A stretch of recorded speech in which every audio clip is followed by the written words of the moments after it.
Oh, you're delayed again. Well, I'm bad at counting. I was like, maybe I'll time it with him. I saw you trying. Yeah, unlucky. Welcome to Movie Boners, everybody. Welcome to our show. Oh, man. This is going to be a very fun episode. I could tell you right now. Are you looking forward to it? I am. I have been laughing nonstop for just several reasons during this last week in preparation. Oh my God. Oh man, I can't wait. Before that though, we have a couple housekeeping news. First of all, what beer are you drinking? Oh, okay. So it's one that I have had before. It's actually one of my all-time favorite beers. I just haven't had it for a long time. Yeah.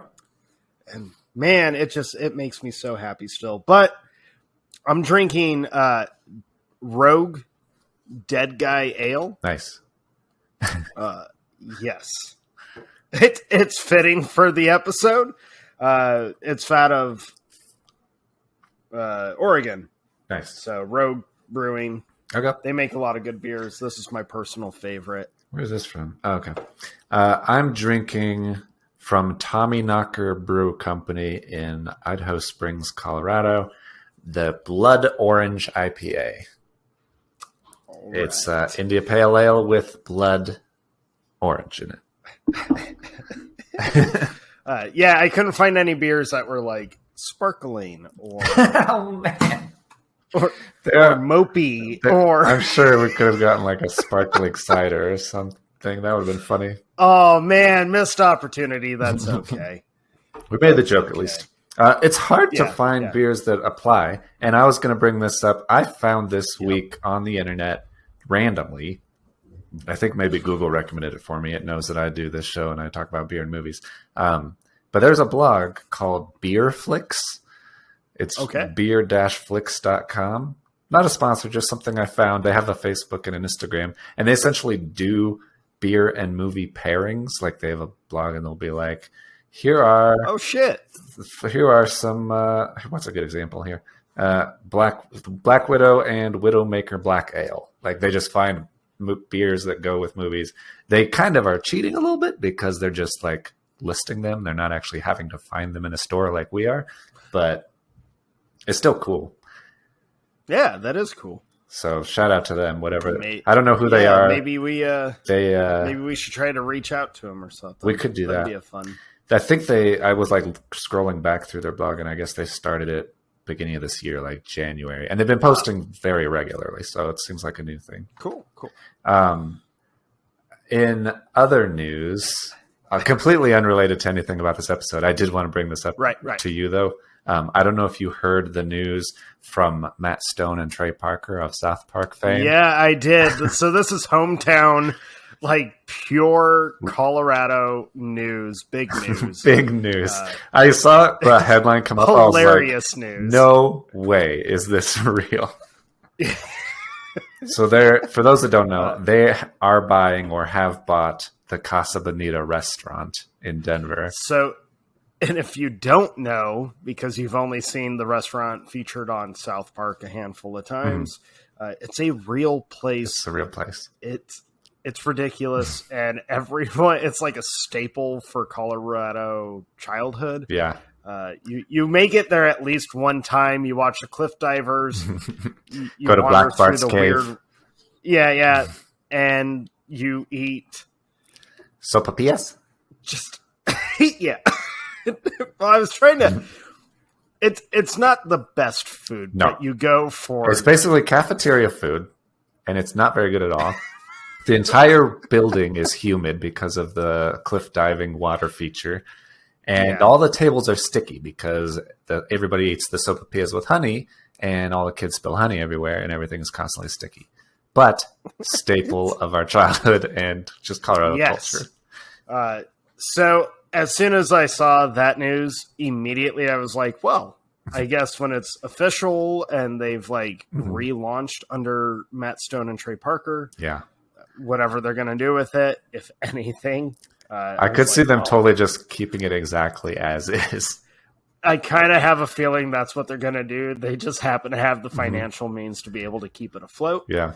I definitely, though, was like, well, I guess when I make a trip back home eventually to visit, that will have to be on the to-do list. Mm-hmm. I think it will be really funny if they end up selling like South Park merch inside Casa Bonita. I will buy it. Oh, yeah. It's too, like, perfect. It's like two worlds colliding. It's amazing. Yeah. It's pretty great. Pretty great indeed. Speaking of pretty great indeed, I was also going to mention we just put up, by the time you're hearing this, new movie review on YouTube. So you can go check out our reviews of Jungle Cruise and The Suicide Squad. Both very fun movies. I know you just saw Free Guy, and I need to get around to it because I'm very excited to see it. So that'll come at some point as well. Yeah. I'll try not to say too much because I know we'll try to get an official review up. But I do want to bring up the experience of watching Free Guy. Yeah. Packed theater. So this is the first movie I've gone where it was sold out. Nice. This theater was full. Wow. And it has been a long time since you are in a theater, or since I've been in a theater where everyone was like laughing at all the same part. I mean, just it was loud because of everyone laughing during the film. Go see it. Yeah. Just, I'm not going to, I'm telling you right now, so far this year, it might be the most enjoyable film I have watched this entire year. Yeah. It might be. I feel like comedies especially are great for that. I feel like comedies are funnier in the theater when you're having everybody else relax and react to the same thing at the same time. Yeah. It feels so good. Yeah. I am excited for you to watch it because there are a lot of moments in it that I think you are going to they will be your favorite moments of the film. Oh, yeah. It's crazy seeing all the hype coming up to it because Ryan Reynolds has been pretty vocal about this is probably his favorite that he's worked on, that he's filmed. And then to watch it finally, because it has been pushed back so many times. Yeah, as have many things. It was a treat to see it, but I found myself kind of I don't want to say completely emotional, but you felt just a surge of emotion because so many people were experiencing just the joy of watching this kind of movie. It's a treat. Highly recommend Free Guy. I kind of want to go and watch it again. Wow. So that's awesome. That's high praise. Yeah, I'll have to get around to that, and then we'll have a review up on YouTube here pretty soon. Yeah. There's more I want to say, but I have to refrain until we do an official. You don't want to just give it away so. In our free episode. Right. You have to listen to the free other episode at a different time.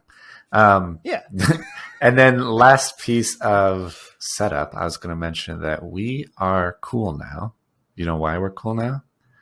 We are on TikTok now.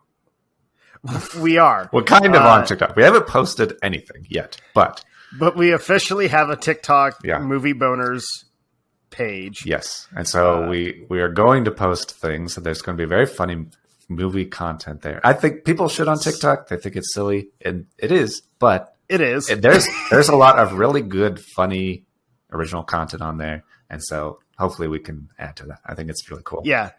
I'm going to embarrass myself though.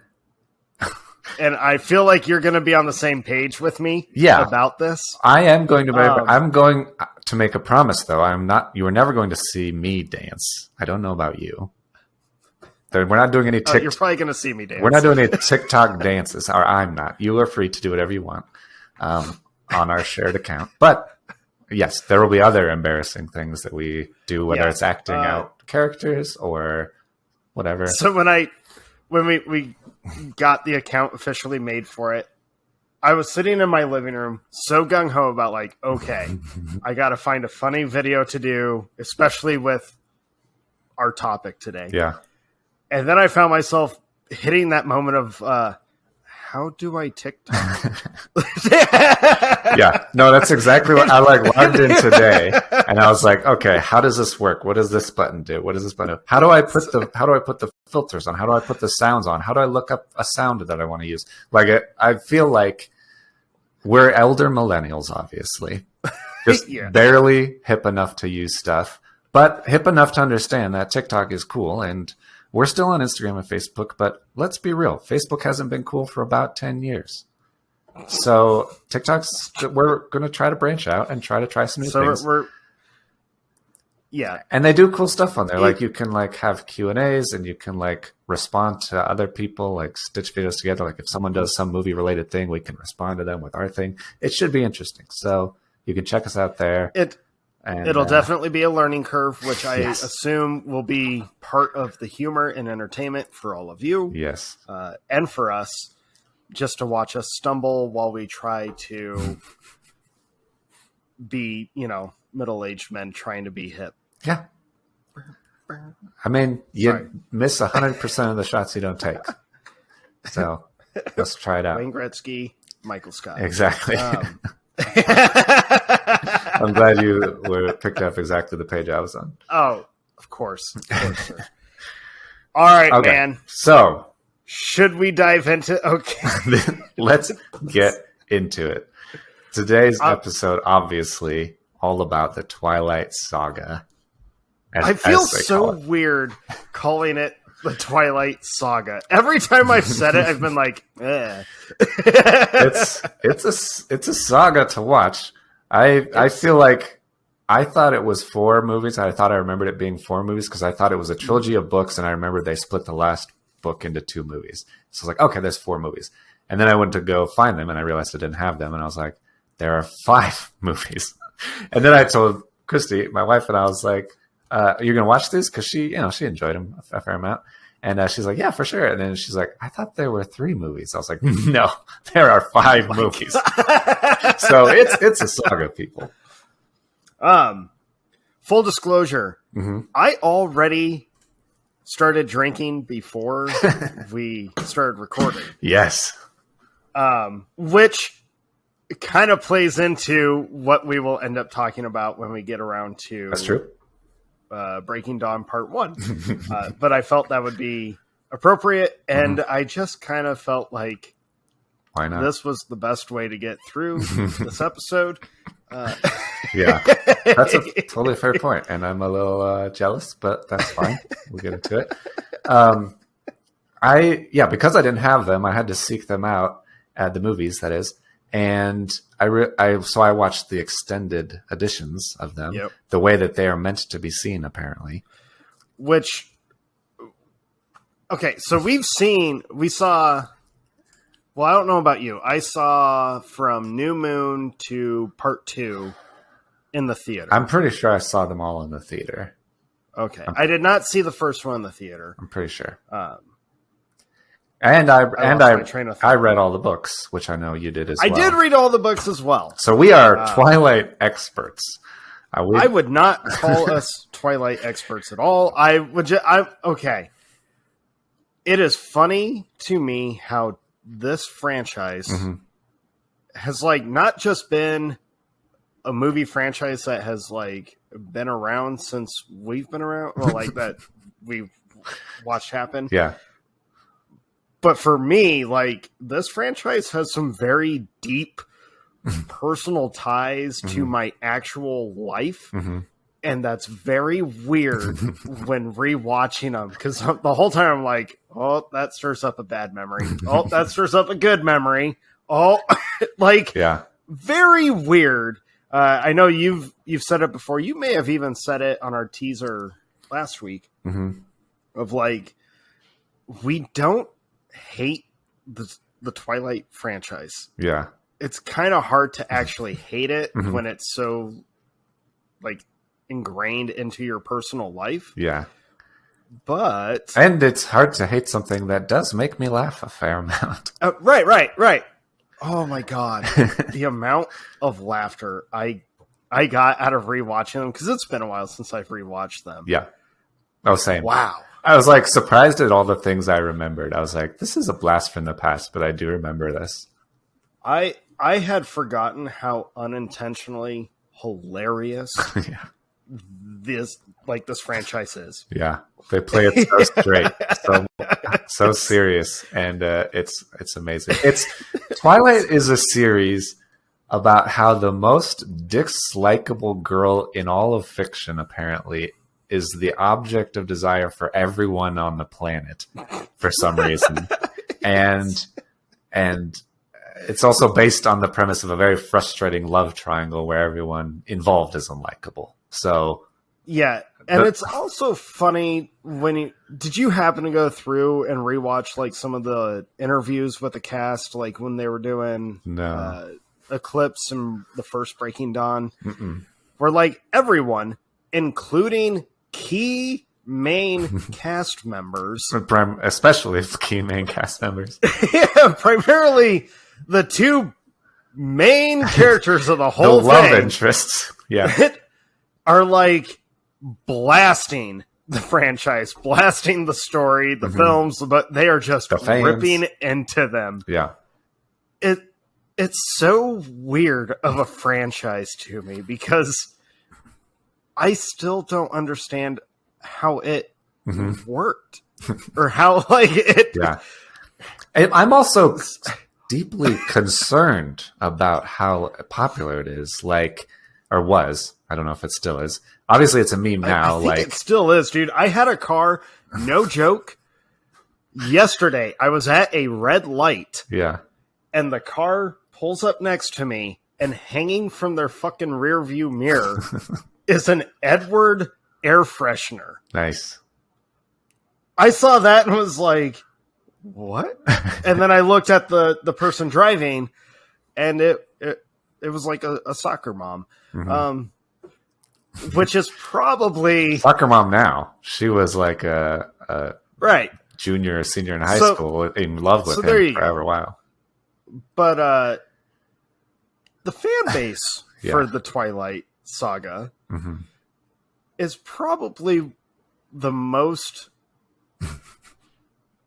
like they make me feel the most uncomfortable. I'm sorry, guys. Yeah, I'm sorry. It's very much, and I was kind of getting that as I was watching it, because for a long time it doesn't make any damn sense why Bella is into this guy, and then towards the end she's like, I was meant to be a vampire, and I think that this just like is designed to be for those nerdy girls who love vampires or always wanted to be a vampire or something, and they just latch onto it. And that's just a weird subset of nerddom that I get, because I have my own weird subsets of nerddoms, but it's weird. Each their own. It's weird, and it's a little bit, honestly, unhealthy. Like watching these movies, there's a very toxic and unhealthy relationship there, an infatuation that is with like several characters. Yeah, is honestly the whole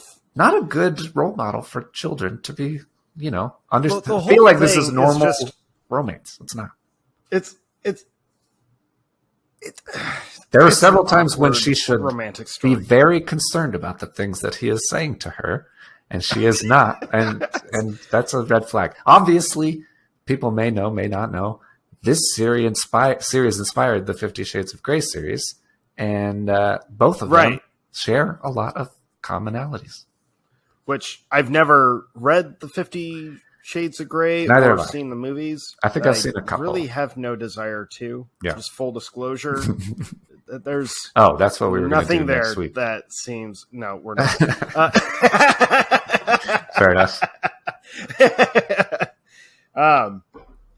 But Twilight has so much. There's so much wrong with it, and that's where a lot of the unintentional funny bits come from, I think. Yeah. But the toxicity from these characters is staggering to me. Yeah. And we'll get into it, I'm sure. Yeah, we will. So before we get into it, let's say we're going to be doing a lot of spoilers. If you really wanted to see the Twilight series and you haven't gotten around to it, go and do that first. I don't know anybody. Right. Everybody at this point, I think, who had an intention of seeing it has seen it by now. It's been right. Whether 20, not 20 even if years, you didn't 12 years. mean to see it, chances are you have Yeah. accidentally stumbled across it. I am going to say, as much obvious shitting on that we're going to do. Yeah. I do have a couple positive points of the whole franchise, but we'll get to those a little bit later. Yeah, I have a couple positive points about each movie and about the franchise in general. Like I said, I'm not a total... I don't hate these movies. I find them fun in a weird way. They're not good in a lot of ways, but they are fun in a lot of ways. Like, I want to absolutely despise them, but yeah, a lot like you, there's a lot to it I actually can't hate. Yeah. But damn it, I can make fun of them as much as possible. Oh yeah. They're easy targets. Like it's true. It's true. What the meme is that you could list anything, and then you could say it's a better love story than Twilight, and it's true. It's true. Okay, so let's get into the first of 5 movies. Let's get into this. The crazy thing is, as I was watching it, I don't know how they managed to stretch like the couple of actual conflicts that happen into 5 movies. Because you could rewrite these and have like the first and third movies be basically the same story. Spaces like have I'm getting ahead of myself probably, but having the conflict with James in the middle and the battle with Victoria at the end, that's one movie. Just you don't need those 2. That's one. And then for 2 movies, nothing really happens. And then for the third movie, you could combine that with the third, second, and 5th movie, kind of. Anticlimactic should be what this franchise is actually titled. Because there's a lot of like soap opera, teenage melancholy, I'm so in love, you don't understand. I just summed up the entire saga. That's true. All right. Well, this episode's supposed to go on for 5 movies. Damn it. All right. So, Twilight, the original, the OG. Twilight. The first one. My main praise of the first Twilight movie, especially, is the music slaps in Twilight. Okay. All right. So you just stole one of my bits.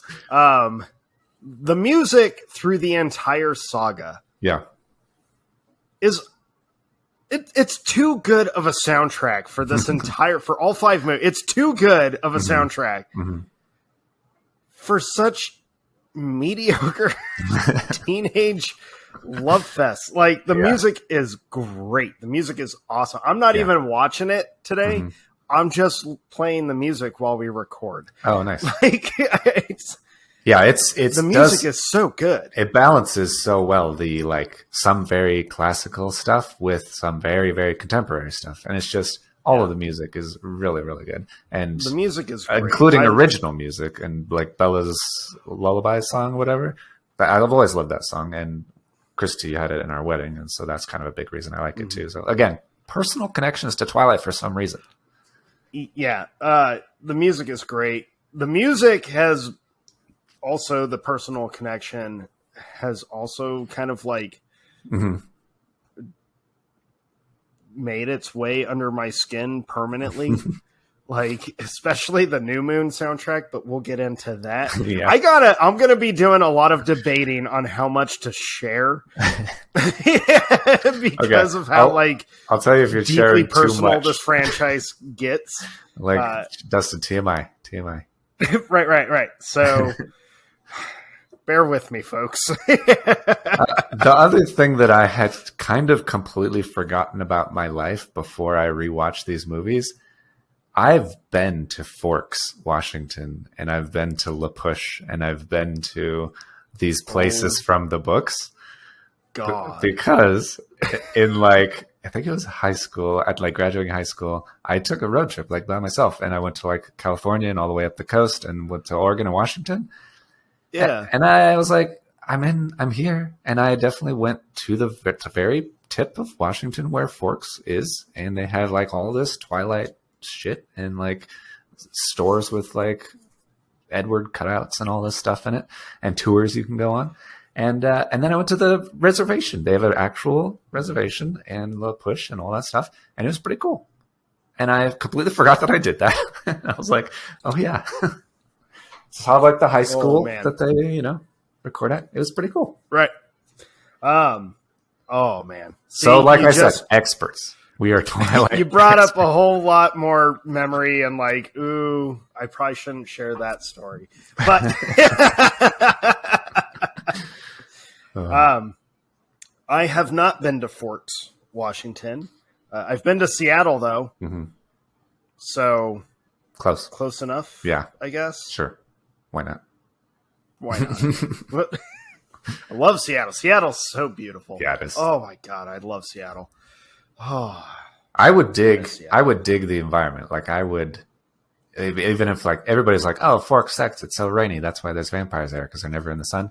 I love like rainy days and overcast and stuff. Yep. I could have it every day. I don't care. Dude, down here, so we've been having a ton of thunderstorms, tons of rain. Mm-hmm. And all my coworkers are just constantly like, if it starts raining or clouding up, they're like, well, Dustin's going to be in a great mood today. And sure enough, I'm like, hey, guys. Hey. That's awesome. Love the storms. Yeah.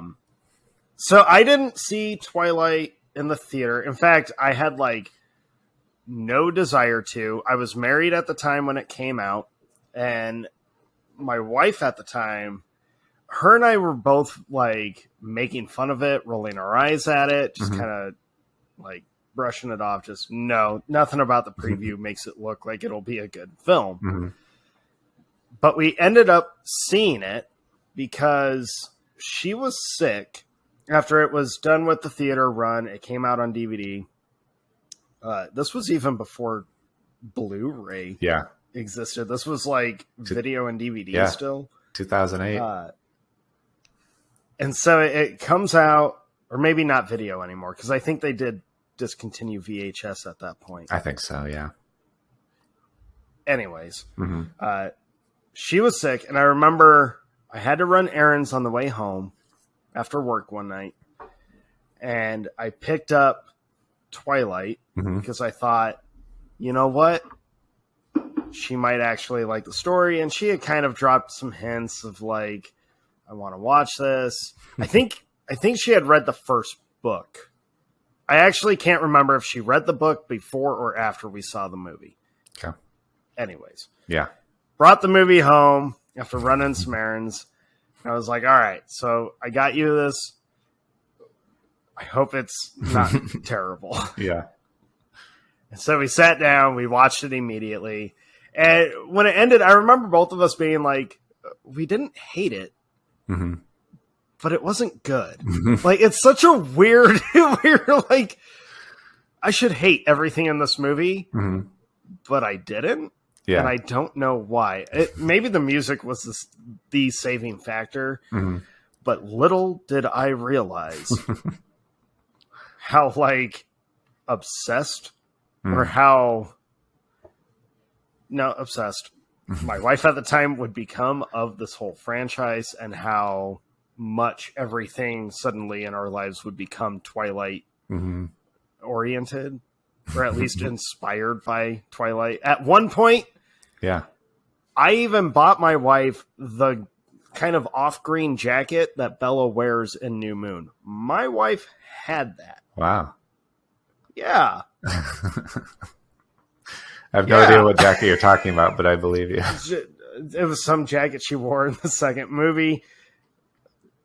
Found it, bought it for her for Christmas. I remember a lot of girls like finding online the shitty looking ring that she has in the last or second to last movie, and like that was a big thing that like was merch that people were getting.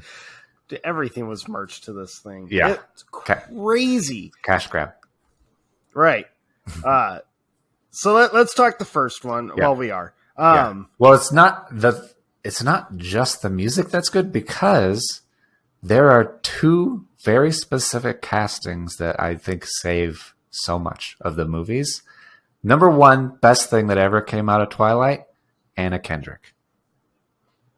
The world would not be the same if Anna Kendrick was not in Twilight, and I'm so grateful that it exists for You know that what? reason alone.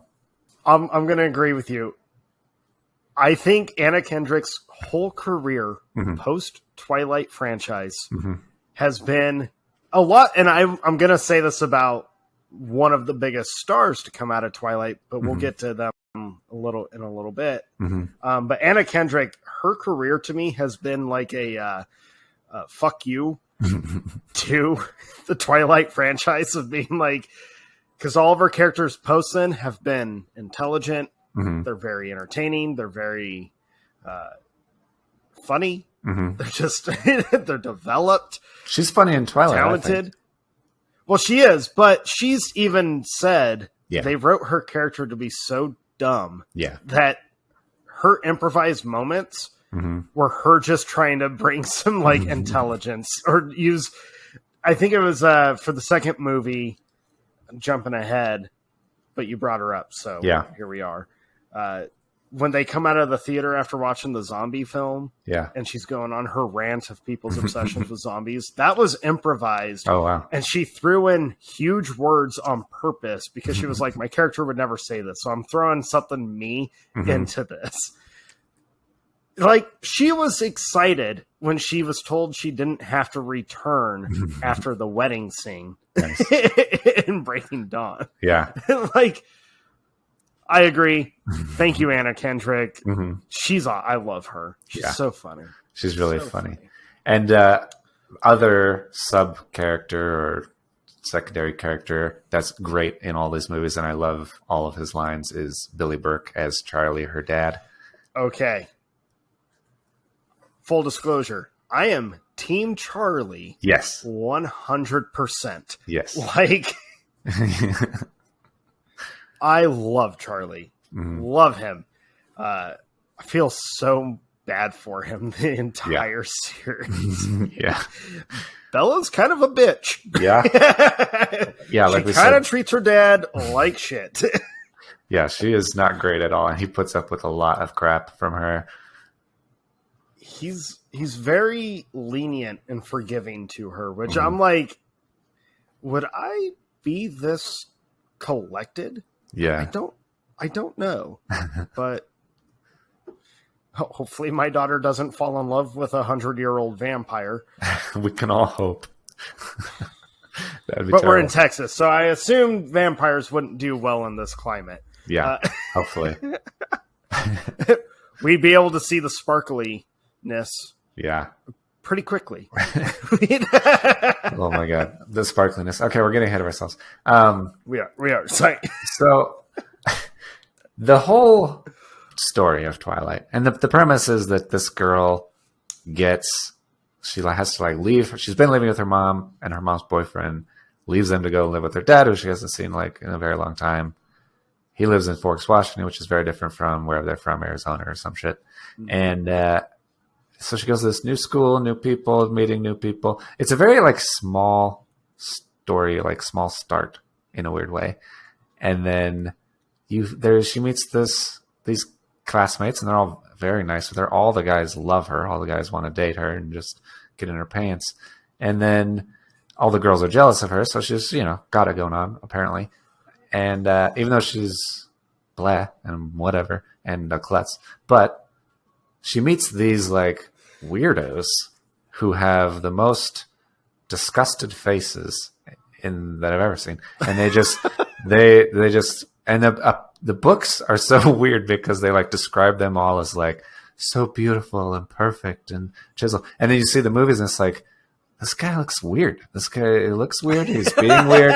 Everybody's acting weird, and they all minus Ashley Green. She's the only one. She's the only one that not look fits. She's like graceful and elvish, and and she's the only one that doesn't look like she's constantly constipated. So looks like she would actually blend in as a normal person and not be immediately pointed out as, who's that weirdo sitting at that table over there staring at me? So I haven't read the books since 2009, 2010. Yeah, same. I don't remember them too well. Yeah. I don't really but I remember like little things. But I do. There are some little things I do remember as well. One of which was, I think, why the movies probably don't work near as well as the books did, is because the books are completely Bella's point of view. Like, you are in her thoughts. Yeah. The entire series. So she describes why she like becomes so obsessed with Edward right away, and like the connection, the draw, her clumsiness and all that. Yeah. So you feel for her a little bit more. And it's a little bit more believable, like why she's... It doesn't make any sense why she's like so obsessed with this guy immediately and will forgive every weird and threatening thing that he says to her. That being said, though, the love story is still a little odd, a little... Yeah. It's still not a healthy one. A little is being generous, but yeah. I remember when I did sit down to read the series, because I was still married at that time. My wife and I made an agreement. She would read my favorite book series if I read hers. So, and Eclipse was getting ready to come out. And so it just kind of like, all right, I guess I'm going to sit down. I'll read the Twilight series and we'll go from there. That's a fun idea. What's your favorite book series? It's the Robert Langdon series by Dan Brown. That's fair. Yeah. So Angels and Demons, Da Vinci, so on. I was trying to figure out what I would make Christy watch or read. And I was like, I just get her that giant hardcover volume of Tom Clancy's Rainbow Six and make her read that and see what happens. Because that's like the equivalent of a couple books. Yeah. All right, go ahead. Yeah, so I remember reading it, and although I don't remember a lot of the details from the first Twilight book, but I do remember one specific thing when I finished it, and it might be one of the easiest reads I've ever sat down to do. But I remember looking at her and just being like, why did they change so much?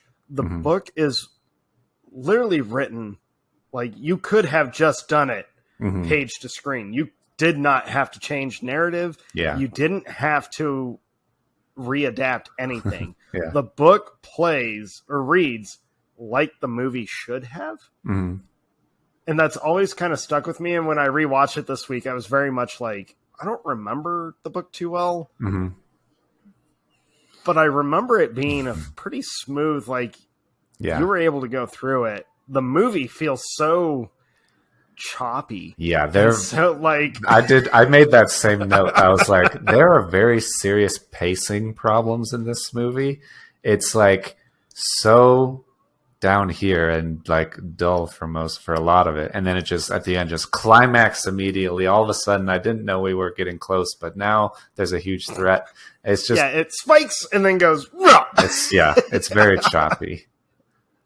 So choppy. And I that's the detail that I think has always stuck with me, because it kind of took me off guard. They really didn't have to change anything from the book. They literally could have just like used the book as their shooting script. Yeah. I do remember, so I read the books because the movies were coming out, and I kind of read them ironically with like we were doing like this ironic book club. And we were like, and then actually like trying to seriously talk about the books. It was kind of funny. But it was right when the movies were coming out. And so I remember seeing the movies, and there are several parts that I remember being like, this is basically an exact line from the book or an exact like thing. But a lot of the times it tries to do the thing that you mentioned where it's in her head. She's doing voiceover or narration of the movie for a lot of it. But there are a lot of times where the line from the book didn't seem that bad or cheesy, but it's delivered in the movie in a very, you're like, oh, that just sounds terrible as a narration. Yeah. Thing.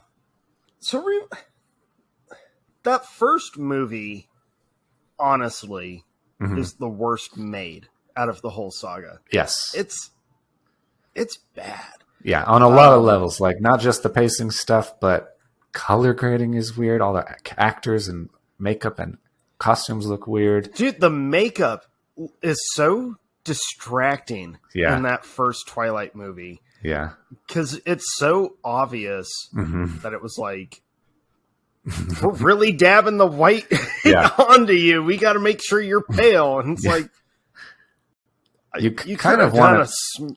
You want it to not, like, he's supposed to be passable as a high school student. How is everybody in the world not concerned that he's dying of, like, jaundice or right, something? like, you actually made him look like a corpse. Yeah. Stop it. Yeah. And there's a lot of, like, weird, obviously we're going to get into it later on. Special effects are not good through the whole series, but they're especially bad in the first one, and like editing and the swooping of camera angles and during conversations, and the way it looks when he's running, it just always looks terrible. So special effects and CGI is not good. Yeah. There's a lot to me to blame why that first movie is so bad, which is funny because it's obviously very successful. Yeah. I mean, the book and the movie both just blew up in pop culture. It's still around, like, prominent now. Yeah. It's deeply impacted people. Which is weird, which is kind of why how much money and I felt compelled to do this. How much money do you think Stephanie Meyers is worth? I don't know. I do have a very funny tidbit that I have to wait until... Oh, where's my note? Hold on. Oh, come on. I wrote it down. Oh, okay. So it's the next movie. I have a very funny, weird box office tidbit to share about New Moon. Okay. But I'll wait. But this franchise, crazy profitable. Stephanie Meyers, crazy successful. I'm looking at a list of the richest authors, and she is number 14, higher than what's her face, Suzanne Collins, who wrote the Hunger Games books and movies. Wow. Stephanie Meyers number 14 at 125 million as of 2021. You know what? That would make sense to me why she's worth more than Suzanne Collins. Hunger Games, massive success. I'm a big fan of that series. But Twilight struck the pop culture in such a weird and like it was a quick blow to pop culture. It was, and it was I think it was more vast. Like it wasn't just here's a couple great movies with Jennifer Lawrence in it, and here's the books. It was like Twilight had merch. It had all kinds of stuff, T-shirts, Team Edward, Team Jacob T-shirts, and it was interactive with the fan base. Still is, and it's one of those that like the movies as they were coming out were almost pushing for people to go and read the books as well. Like it was a cohesive thing, whereas usually the adaptations are coming out like, we made this book that a lot of people read. We're not going to tell you to go back and reread it. We almost don't want you to go back and reread it. This is our version. Twilight kind of approached it differently with like, no, you need the full Twilight Saga experience, read the whole series and watch the movies at the same time. I did not do that in preparation. I was like, I did it for American Psycho. I'm not reading 4 books. And watching 5 movies. You saying that reminded me though. I think for 1 or 2 of the movies, I went to a midnight or like first night it was available release of them, and there were definitely girls sitting on the floor reading the books right before it. Like they went in to see it. When we get into Eclipse, I do have, that was the only one that I did like midnight release for. And I have a funny story about that. But I know we saw, and this is another thing starting maybe with I don't. Maybe it was only Breaking Dawn 1 and 2 that we went as like a big group. I think so. Those are the two I remember seeing with you. Yeah. Obviously, we have to share. I have a funny fucking story with part 1. Yeah. We will save that. You're like, because you know, you were there with. Yeah. When it came up when I was watching it this week, I was like, I just was dying laughing so much. But we're getting ahead of ourselves. It's in my notes to not forget to bring it up. Good. Interesting little factoid tidbit, though. Yeah. And this actually sparked me kind of a recurring thought during the whole series when I was rewatching it. In the first Twilight, do you know who like the first choice for Edward actually was? No idea. Okay, brace yourself. Okay. Because he's one of our favorites. Dwayne "The Rock" Johnson. That would be amazing. We thought the makeup was bad on Robert Pattinson. Right. I can only imagine. Why is Dwayne Johnson doing whiteface? Henry Cavill. Damn. Was the first choice to play Edward. They're going to make him look young? He was like 40-something when that happened, when this came out. No, he wasn't. Oh, he Henry is Cavill. Young. Who am I thinking of? I don't know. For some reason, I went to Jim Caviezel, which is not the same at all, but some of the same letters. So I know I started drinking before. This is my only beer of the day so far.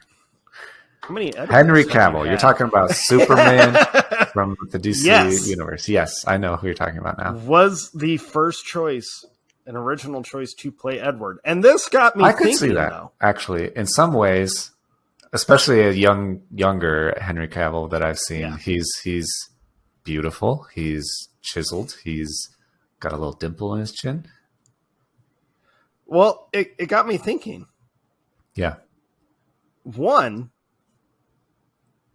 is Twilight due for a reboot? Oh. Could they potentially reboot Twilight? Mm-hmm.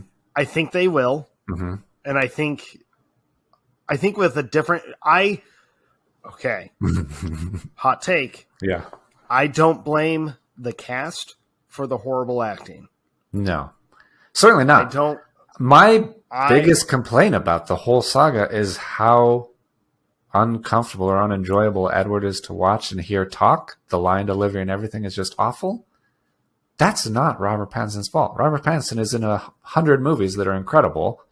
Yeah. So how did that happen? That's my question. Especially for this first one. Yeah. Actually, for all of them. Yeah. Until the very last one, I was like, Edward's kind of okay in this one. Kind of. He looked a little more comfortable, but I think that had more to do with the whole cast knew it was finally over, so they were like, get out of here. It's done. Yeah. I blame all of the directors so much for not pushing their actors, for not helping work with the actors, help develop these characters. Yeah. I blame, especially in this first one, Catherine Hardwicke. Because I watched when it came out, she did another movie, Red Riding Hood, who also had Billy Burke in it. Yeah. And I was excited to see him in it, and I was excited to see this whole new take on Red Riding Hood. I thought it was going to be cool. It's an okay film, but it has all the exact same problems that Twilight had. And I was like, it's got some veteran actors, and they suck in this movie. Yeah. Just and I'm like, it is. I blame the directors for not being better invested in actually developing this story, which is crazy because I remember reading the books and being like, okay, they're better than the movies, but okay. It's not like the source material was very in depth. Right. But it is the kind of thing that if you really believed in it and wanted to improve it, like we see this with comic book movies all the time. A lot of comic books suck, but there are gems of an idea that are good, and you can take that and make it better. And if you have that vision, and sometimes it's hard to have that vision. Yeah. So I blame the directors and I blame the studios because I feel like the studios got so caught up in rushing these films out this is and popular. trying to be like, yeah, we need to capitalize immediately on this and keep this train going until until we're out of material. Yeah. I think had the studios, all of the directors really just sat down and let the stories develop or really invested more into it. And this is why I think it'll be rebooted. I don't at me. I think they could make the series something good. Yeah. It strikes me as material that with better direction or care, I think it could actually come out pretty well. Yeah. And I think what would help is to lean into the awkwardness or like the humor, the unintentional humorous parts, instead of trying to be so serious about it. Kind of let it be silly. Yeah. Almost like a lot with Bella's line delivery. Okay. You brought up Edward's line deliveries are awful. Yeah. Everyone's is. I actually say Jacob has the worst. Okay. He's the top of the mountain for he has some delivery. Some that feel very forced and awkward, but I do think he has some that feel relatively natural. He, for the most part, okay, so let's get this out of the way. I am Team Jacob all the way. I am Team Edward all the way. I have a lot of reasons why I think that, which we'll get into later on. But I think he is relatively natural and real and human for a lot of it, and which is kind of the point. He is the human one compared to Edward, but he's less. At least in the first movie. Oh yeah. Well, he's still always has a human side. He's warm. He maintains They keep calling it out. They're like, "Hey, you're a human. Don't forget that we could all eat you at any given time." But yeah, but I think that I don't know where I was going with that. That's okay. And to me, it really does come down to the direction is just the absolute worst to me, because I have watched Robert Pattinson films post Twilight. I mean, one of his movie Good Time is still astounding to me. Yeah. He's so fucking good in it. Yeah. The Lighthouse. I've seen so many. Yeah. I've seen Kristen Stewart do incredible roles. Like when she doesn't worry about a franchise or the big budget, when she's doing her small indie films, she does a better job. When she plays a character that's not that awkward, she does a better job. I've seen her do good jobs. Seen her do some pretty terrible ones, but Charlie's Angels, we're looking at. I've only seen a couple other movies with Taylor Lautner in it, and it seems the exact same as he does in this movie. Yeah, I can't speak on that because I have never watched any other role he's been. Oh no, that's a lie. He has accidentally. I don't remember that movie. I think he kisses Taylor Swift. Oh, he pops up in Ridiculous 6. Oh yeah. And I remember telling you he was probably my least favorite part of that whole movie. Yeah. The only other one I could think of, there was one that he was like the lead in, and then he was like a spy or some. I was going to say, wasn't it some like action movie that might be one of the biggest flops in all of. They're like, let's try this. History. Maybe you'll be the new Chris Hemsworth. Spoiler, he's not at all. But yeah, the movie feels generally fine for the first, good section, maybe half. But as soon as it gets to the scene in the forest, she figures it all out. We're kind of jumping ahead. I don't know. There's not that much to talk about. Nothing really happens. Nothing happens. She figures out that, hey, this weird guy is a vampire. I don't know why you would jump to that conclusion, but she figures it out. She confronts him in the forest that, hey, you are fast and cold and all hard and all these things. And he's like, say it. And she's like, vampire. And that whole interaction and how he's like, I don't have the strength to stay away from you. All the stuff that he says. No. You're missing the best line. What? You're missing the best line. What? And this, to me, is probably like this. You've already missed several red flags, but this line, if someone said this to me, that's your cue to bail of, you're like my own personal heroine. My own personal brand of heroin. Yes. Why? Yes. Oh, okay, weirdo. Yeah, call the cops on that person if that happens to you. Oh, I do have that. I had that right after what I was saying. Okay. Like, yeah. That line floors me. Yeah. Just with how, like, why? And I remember that line being almost verbatim from the book. He has that line in the book. He does. And I remember being, even though I already knew he said it, being just as creeped out and like, ew, that's, ew. There's a lot of times in these movies where I'm like, they play it off as like, oh, this is sweet or nice. And I'm like, that's weird, guys. That's not good. That's not good. Like his whole conversation in this scene is like, I am a monster. I am like dangerous. I am going to kill you. Like, you are like a giant piece of meat to me. And she's like, that sounds great. Yes, please. More of that. And she's like, and he's like, you need to stay away from me. And she's like, no. And he's like, okay, I can't stay away from you anymore. And she's like, then don't. And it's just so terrible. And then he's like, you need to see me for what I really am. Yeah. And then you need to see what a monster looks like. He takes her to the sun to like try to scare her off. Like he's this terrible beast.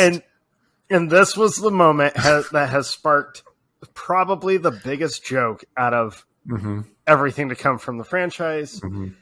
When he sparkles, yes, it is so bad. It's so like, it was bad on paper, and then they bad in the book. They make it into the movie, and they didn't really like. I've seen things in movies before where I'm like, they said this, and I didn't really get it, and then I see it like, oh, okay, that kind of makes sense. I get it.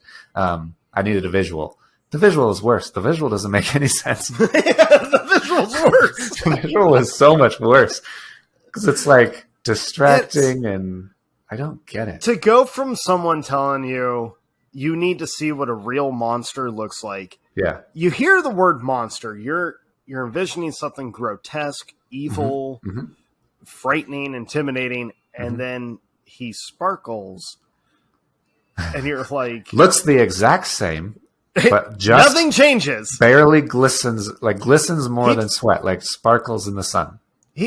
So the sparkling makeup, or see whatever it was they did for it. I had to laugh. So I'm gonna kind of sway, but don't worry, I'm bringing it back. Okay, all right, I'm with you. So one of my friends posted a photo. She was celebrating her birthday with some of her friends from back home. Okay. And she put on like this glitter makeup. It's like some kind of highlighter or something on her cheeks, right? And it looked immediately, because I happened to be watching Twilight when I saw this photo, immediately was like, is that what they used? Because that's what oh, that's amazing. It was, I mean, had she just like painted the whole face, it would have been like, oh, yeah, she must be a vampire in Fort Washington. That's amazing. Yeah, it's not. I had to laugh about that. It doesn't make any sense, like why that would be concerning to her or scare her off. Like, and she to her point, to her credit, I get why she's like, oh, you're beautiful, you're all these things. She's not scared at all, which you should have seen coming, I would think. But well, for him to be like, we're grotesque, we're monsters, and then you sparkle and you're showing a woman trying to scare her away, like, not to sound stupid, but you look like a diamond. That was like the whole diamond slogan for those Jared commercials or whatever, where diamonds are a girl's best friend. Like, you're just, which kind of sparkle. Also is another notch on the, like, you should have red flags because he's trying to tell you, I will kill you. Yeah. But you need to be around me all the time. Look at me. Well, he does tell her, like, everything about me is designed to lure you in because he's like a predator or whatever. He does tell her, to his credit. He discloses that. But yeah, it is like, I kind of get it. They were going for like, oh, his skin is as hard as diamonds, but it just looks stupid. And I like what they did later on more, where it's like more like stone. Obviously, is not unbreakable like diamond or as hard, but it's weird. I don't have too many notes on. We have talked about this first one for longer than I expected us to, and I have a couple more things.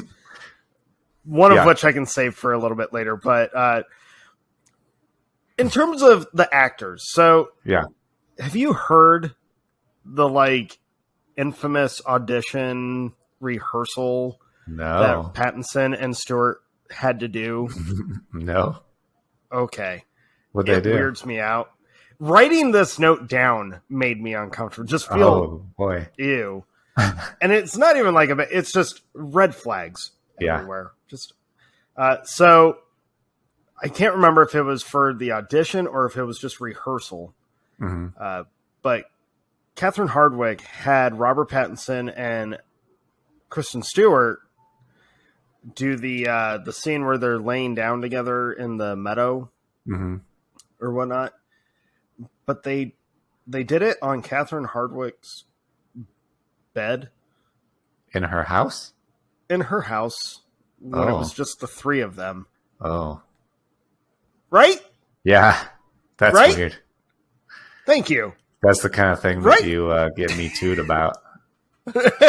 Like, you want us to what? Yeah. It's like, hello, agent. Can you get me out of this, please? Right. And keep in mind, at the time of filming, Kristen Stewart was 17 years old when they made the first Twilight. Yeah. She was not 18 yet. Yikes. That's a red flag, as he would say. Thank you. Or maybe she had just turned 18. She was young as like she was barely out of high school, folks. Come on. Playing the character's age. Yeah. Yeah. Just so that's weird. That's certainly weird. Yeah. But I mean, it comes across because everything about Edward and the characters and everything is just creepy in these movies, and it's just disturbing. And it's more disturbing how like and abnormal how she's into it. So that's my like hang up about it, I guess. Yeah. The other thing we have to talk about before moving on. Oh. I bet you didn't know that vampires love baseball. Which is something I learned from this film. It's you know what? They love it, and they can't wait to play it, and they can only play it when there's a thunderstorm a-brewing. Right. Because... Okay. This is one of those scenes that's like unintentionally hilarious. Yeah. Because of how stupid it is. Yeah. In both book and movie. It's exactly the same in the book. Like, yeah. Of all things not to change, I feel the baseball scene should have been omitted for the obvious reasons. Yeah. But what makes me laugh so hard during it is not just the hissing during a baseball game.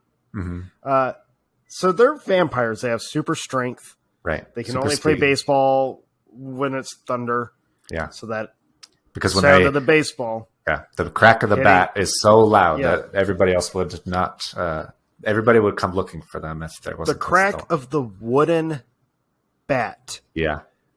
That never shatter on impact. Professional baseball, human baseball players break bats, fairly regularly. Pretty consistently. Yeah. But these super strength vampires, those bats, what kind of magic wood do they have? That's what she said. Horrible moment. I did not mean to set myself up for that. I just figured magic you weren't going to. Yeah, that baseball scene. Yeah. I'm like, man, if it wasn't for that song that plays for the very short time during that scene, this would be really bad. And then I'm like, nope. It's still pretty bad. The song doesn't save it completely. It's still very, very bad. Yeah. How do you feel? I like the idea, and it's almost executed fairly well. And this will be the one credit that I'm going to give Catherine Hardwicke. Okay. When she's showing the other 3 vampires walking through the forest towards the baseball game. You mean where they're like walking on a treadmill? They're moving faster than they're walking. Yeah. And you know that they're like being pulled on something, and they have to like. Yeah. I don't think I would know how it was accomplished if I hadn't seen like the behind the scenes of that. Right. It's fairly subtle, and I think that's why it's not jarring or why it doesn't stand out as super awkward. It does work pretty well. So yeah, I think it's being subtle. I will like give that credit, a little bit of credit. Like, oh, they did something well. Yeah. It's better than just having them like run in that like weird flash figure formation that they vampire running is just running and jumping and everything is always so weird. Bad. Yeah. Yeah. Goddamn Twilight. Yeah. And then it so spikes, crescendos. Spikes. You're like watching the most lame baseball scene ever, and then these vampires come out of nowhere and it's like, hey, how's it going? And there's tension because Bella's human and they can smell her, and these vampires you can tell drink human blood because they have red eyes. And, they have red eyes, and the vegetarian vampires, yep. Which isn't actually vegetarian, they just eat animals, in case you didn't watch the movie. Right. Suddenly they have to protect Bella, and because now she's like prey. Yeah. And somehow they make it from Forks, Washington to Arizona in just a couple hours, really. I mean, it is like, we're driving, we're there. Vampires are fast. Vehicles. Vampire vehicles. It's still a car. It's still not gonna. Yeah. I don't care how heavy you are holding. Dom Toretto could not make that drive, okay? Even if it was for family.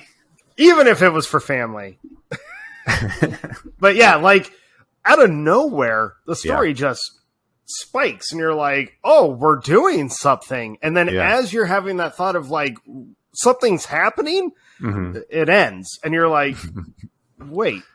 Yeah. Why are they all... Oh, he's biting Bella like crazy. What? Yeah. Like... And then it's... Oh, this could go like... This could go a real dark turn. This could be really interesting. And then she wakes up in the hospital with Edward Pretend sleeping, and everyone's like, hey, you randomly drove to Arizona. Who cares? You're in the hospital because you fell down some stairs. Oh, your leg's broken. Why were you at the ballet studio? Who cares? Yeah, I'm sure they cleaned it all up. They've got a team or something. Right. And then it's prom. And and then that's the movie. And the best song, one of the best songs of the movie. Oh. I'm a big fan of that Iron and Wine song. Yeah. At the end there. Iron and Wine is pretty good. And fun tidbit, Kristen Stewart was the reason that song got used. She told the director, like, hey, you should play this song because it fits. And she did. Good job, Kristen. Good job, Kristen Stewart. I really commend you for your work in choosing the music for that scene. And not the acting. Not the acting. And and then we get Victoria, right? The redhead. Yeah, so Victoria the redhead, don't forget her. She'll come back later. She kind of just runs away. Just randomly pops up, honestly. They're like, hey, remember this lady? Right. No, I don't actually. And because you're still being hunted by Victoria. What? And it's a different actress, so why would I remember her? Because she looks different now. But anyway, we're getting ahead of ourselves. She's not at all in New Moon. New Moon. So, New Moon, the sequel, I will say, very obviously better quality of a movie. Yeah. Color grading looks good. Actors in general look better. I don't know if it's makeup or costume or they're just happier to be there. I don't know what it is. But Kristen Stewart looks better. Everybody kind of looks like not disgusted or dying or whatever. So that's good. Yeah, so New Moon shows up. The color grading is way better. I know they went with like the more earthy tones, lighter colors to kind of show like the more Jacob kind of feel. But then I think that's another reason I'm not a big fan of that first movie is the Edward feel where it's all like gray and just way downer. Yeah. It just looks bad. Yeah. Especially considering then they just maintain normal coloring for the rest of the franchise. You're like, they completely abandon it and they're like, let's just make probably normal should have movies. just stuck with this. Or gone with this from the get-go. But New Moon. Yeah. I have a fun tidbit right off the bat for it. Okay. You're going to laugh at this. Okay? I'm ready to laugh. According to the IMDb page, it's the highest grossing movie to not make $300 million at the box office. How does that work? It came the closest to 300 million? It is $3 million away from it, and that's where it ended. Okay. I don't know why, but when I read that tidbit, I was like, what? Like, that sounds like such a passive aggressive. Yeah. Like, it's like, congratulations for sucking. Right. It's like, hey, you're the best among the worst. Good job. Right. Bravo. You almost did it. It's like the participation award of the box office. Yeah, exactly. Wow. Couldn't help but laugh. And I almost texted you, like I was typing it out and was like, oh no. You got to save that one. Save it for the episode. That's hilarious. It's weird that New Moon of all of them is, I guess, like people heard the hype from the first one. They're like, okay, we need to see the second one. Everybody saw the second one. They're like, a lot of people are like, I'm not going to see any more of these. So that the second one is the highest grossing out of all of them. That's amazing. A funny thing that these movies do is like try to be extremely like well read, I guess. Like, so all of them start with Bella's narration voiceover, and she's generally quoting something or reading something. And this one is These Violent Delights Have Violent Ends, which anybody who's seen Westworld knows comes from that. It's done much better than that. That's where it belongs, even though it came much later.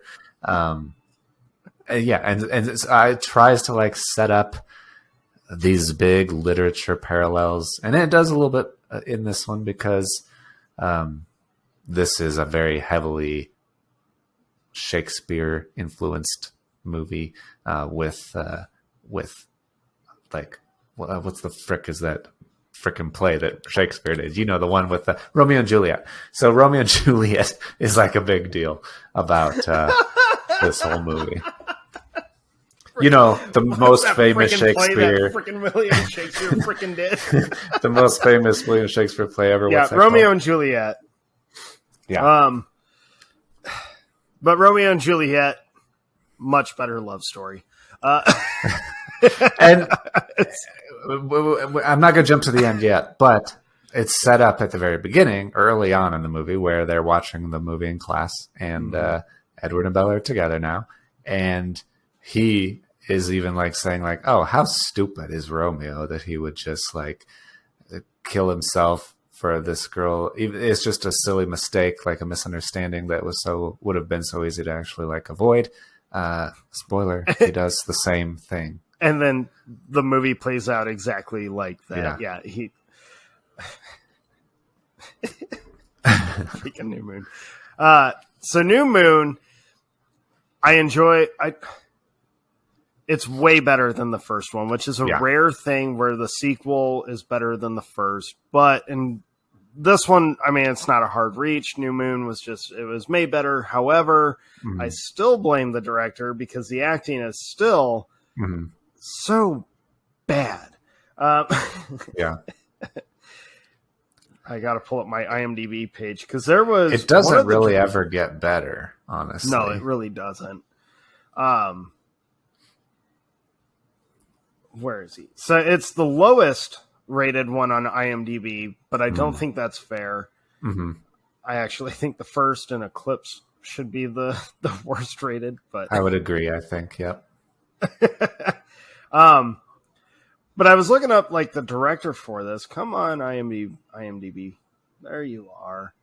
So I was trying to like figure out kind of why these directors were doing so poorly on these. And I realized this guy is the same director that did the Golden Compass movie, which was, I haven't watched it for a long time, but that movie horrendously bad. Okay. I remember it getting shit on a lot. I don't know that I actually ended up seeing it. But again, very fantasy based, kind of. Very fantasy based, but he should have. Oh, I must be thinking of the guy that did Breaking Dawn. Okay. One of them is the director of one of your all time favorite movies. Highlander? We'll get to that. No. The way you said it means. I know the way you. Oh, not my favorite. I knew you were being sarcastic, but I thought you were being sarcastic in a way that I would like a terrible movie, which wouldn't be surprising. No, you hate. Oh, one of that's a very short list. Yeah, this one you'll be like, no wonder I think it's trash. Okay, but we'll get to it. Okay. So New Moon, I don't hate it. It's better than Twilight. I remember the book being like the one when I read it being, hey, this one's reading like more things seem to be happening. There seems to be like some character to this one. However, New Moon is where all the goddamn crying starts with Jacob. I thought you were going to talk about Bella's crying because she spends a long damn time, both in the book and the movie, freaking out. Yeah, freaking out about, like, very seriously freaking out about the fact that Edward left her. So, getting ahead of ourselves. Edward leaves her. Okay, you're caught up. Yeah, that's all the setup there is. The movie doesn't do any setup. Edward takes her to a meadow and breaks up with her. He doesn't tell her, like, nothing happened. He just decides. That should be the synopsis of the movie. Edward breaks up with Bella. You're caught up. There's nothing happens that she would like do that. He just decides on his own, I'm going to break up with you to like protect you. So he does, and he tells her some really mean things so that she believes him. I realized this watching these movies this week. The line, I did it to protect you, is over you. I mean, he says that line. Yeah. Well, he treats her like a child. He treats her like a child until the very last movie when he finally apologizes for underestimating her. Right. But yeah, he's very much like a mother hen just hovering over her. Oh, I need to protect you constantly about all this stuff. And does a piss poor job of it, honestly. He's not very good at it. Yeah. Which is probably why he just like, you know what? I'm out. Fuck it. I'm going to Rio de Janeiro and Yeah. So he says mean things so she believes that he doesn't like her anymore. She like has extremely traumatic like nightmares and screaming like, and crying. Physical pain, nightmare, like she is distraught, doesn't leave the house. Like, I don't know how long they've been dating, but you gotta get your shit together, girl. Like, dude. It is unhealthy if you are this devastated. Okay. I was married. Yeah. My marriage ended. I was upset. Right. about that. Everyone is. I did not spend every night screaming and writhing in pain. You're not a high school girl. That's your problem. I don't care. I don't know a high school girl that writhed in pain from being broken up with. No, same. I know a lot of girls. Maybe we're wrong. I don't know. It's true. But it seemed a bit much. It seemed a little uncomfortable to me. But you know what? What? I don't hate her, like, mopiness during the months when it's doing that, like, rotating camera. I laughed so hard when that happened. So the scene where the, like, camera spins around and it just goes September, new month, October, month. Right, November. Like, that's from the book. Like, there's just a blank page and all it says is September. Next page, October. Next page. Yeah. So it did make me laugh. Right. But I don't hate that scene because the song that plays during that is amazing. That song is so good. Yeah. Moving on. Yeah. Because then the rest of the movie starts up and you're like, oh, yeah, we're still doing this. Then people start talking again. And then Jacob shows up. Yes. Okay, so I'm going to be a champion for Jacob. I don't think he's that great, honestly. And he also is toxic and has his own problems. But he's such... Dude, he whines and cries almost the same. I used to say Anakin was the whiniest character ever put on film. Yeah. Rewatching these, I was like, I don't know. Yeah. I think Jacob Black actually takes the cake. Yeah. I would say like he does all of the things that I would think would repulse a girl. Like, I don't think that Bella should rightfully find that attractive, that he's constantly like, oh, you should be with me, you love me. To his credit, she does send him several signals and does lead him on. She's a very shitty person, but he is kind of a douche and like a dork at the same time. Yeah. So New Moon presented a few things about Jacob Black. So he's not really in Twilight a whole lot. He's got two scenes, maybe pop-up scenes. Yeah, 2-3 scenes, and that's it. He shows up in this one. Yeah. And the first thing you realize or notice is like, oh, he's wearing a wig. Mm-hmm. It's so glaringly obvious. Like, yeah, he's wearing a wig. That's not his hair. Like, my child could probably tell that. She has not watched the Twilight series. Her mom is a Twihard fan. That is for her to show. Twihard. That's funny. Isn't that what they were called? Maybe. I think so. There was I remember there being like an actual label like name for the diehard fans. Yeah. Anyways, this movie though brings up one of the most awkward moments, and I think for like your general audience, this was a movie that made this very glaringly obvious, or very just like, oh, yeah, the fan base is weird. Not because it was a bunch of high school girls or young women, like early 20s, that were swooning over Jacob Black when he takes the shirt off, but it was like 40 plus year old moms who were this will be offensive, I don't care, gushing over Jacob Black. Yeah.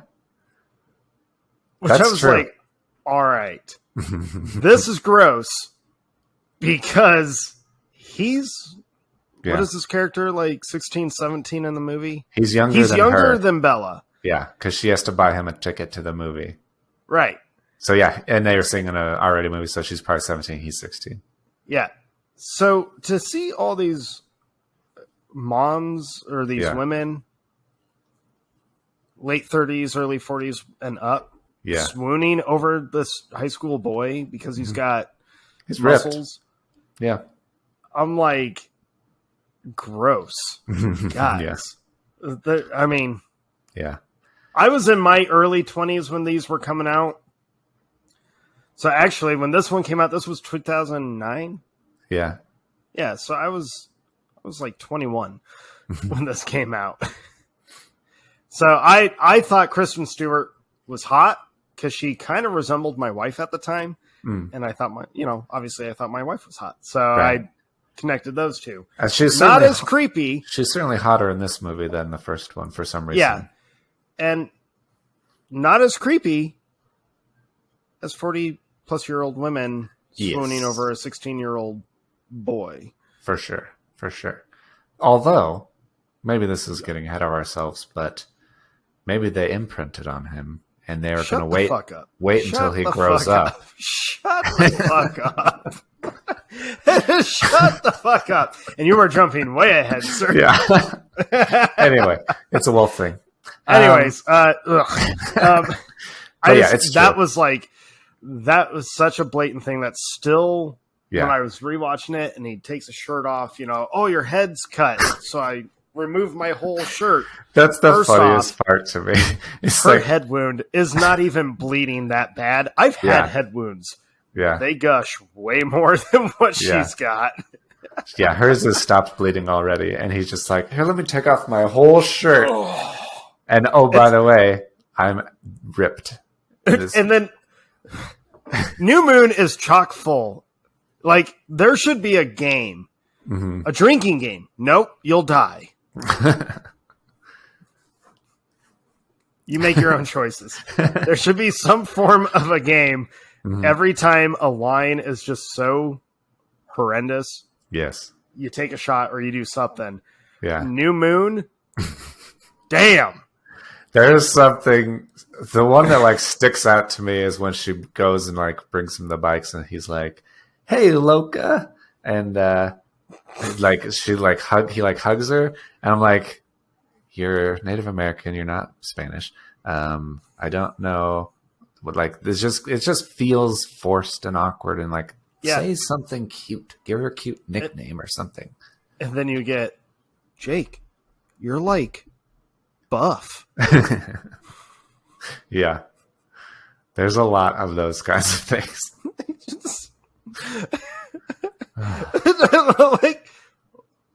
What? Jacob does, though. Now, I can't stand this character. I can't stand Taylor Lautner as Jacob Black. I couldn't stand Jacob Black in the books. I remember that pretty prominent. I get the whole purpose of him being love triangle. Yeah. Oh, Will she, won't she choose him? Yeah. Yeah. Which is, to me, it's the most pointless will she, won't she debate in movie history because immediately Edward is going to win. She tells him constantly. She's like, no, it's definitely Edward. I've decided on Edward. It's always going to be Edward. And he doesn't give up for some reason. Although she does send him mixed signals. She certainly wants him to stay around. She doesn't even beat around the bush. She is blatantly all over him. Yes. And then she's no. Yeah. No, I'm in love with Edward. I'll always be in love with Edward. I'm going to choose Edward always. Hey, wanna hug? Wanna hang out? Wanna take your shirt off again? I'm not a Jacob Black fan, but wow, do I feel his pain. Yeah. Because that kind of shit. Yeah. Girls, women. You gotta knock that shit off, man. Yeah. If you're gonna friend zone a dude, make it 100%. You can't leave the door open a little bit because if the foot's in the door, it's gonna try to get in. It's bad. All right, you gotta knock that shit off. Now, Jacob Black also happens to be the owner of my favorite line of the entire series. Okay. Yeah. Because it's so dumb and it's so horribly executed and said. If you follow us on Instagram, you saw me post when he says it and I started laughing while watching it. I'm jumping ahead, but I don't care. We'll come back to it. Yeah. We'll come back to it. There's plenty more to make fun of or dissect before we get to it. Okay. It's so bad. The weirdest part about this movie to me is how Bella has been obsessed with being a vampire. Yeah. And like to an unhealthy degree again, and that's kind of been taken away from her. And so in a way to like try to not get over Edward, in a way to like reconnect with Edward, she starts like seeing him when she's doing risky things because his overly protective nature is like in her subconscious, like he's traumatized her in a way so that he's like burned into her memory. So she'll start doing things and then he'll pop up as this like vision ghost thing that tells her, hey, don't do that, or hey, that's a bad idea.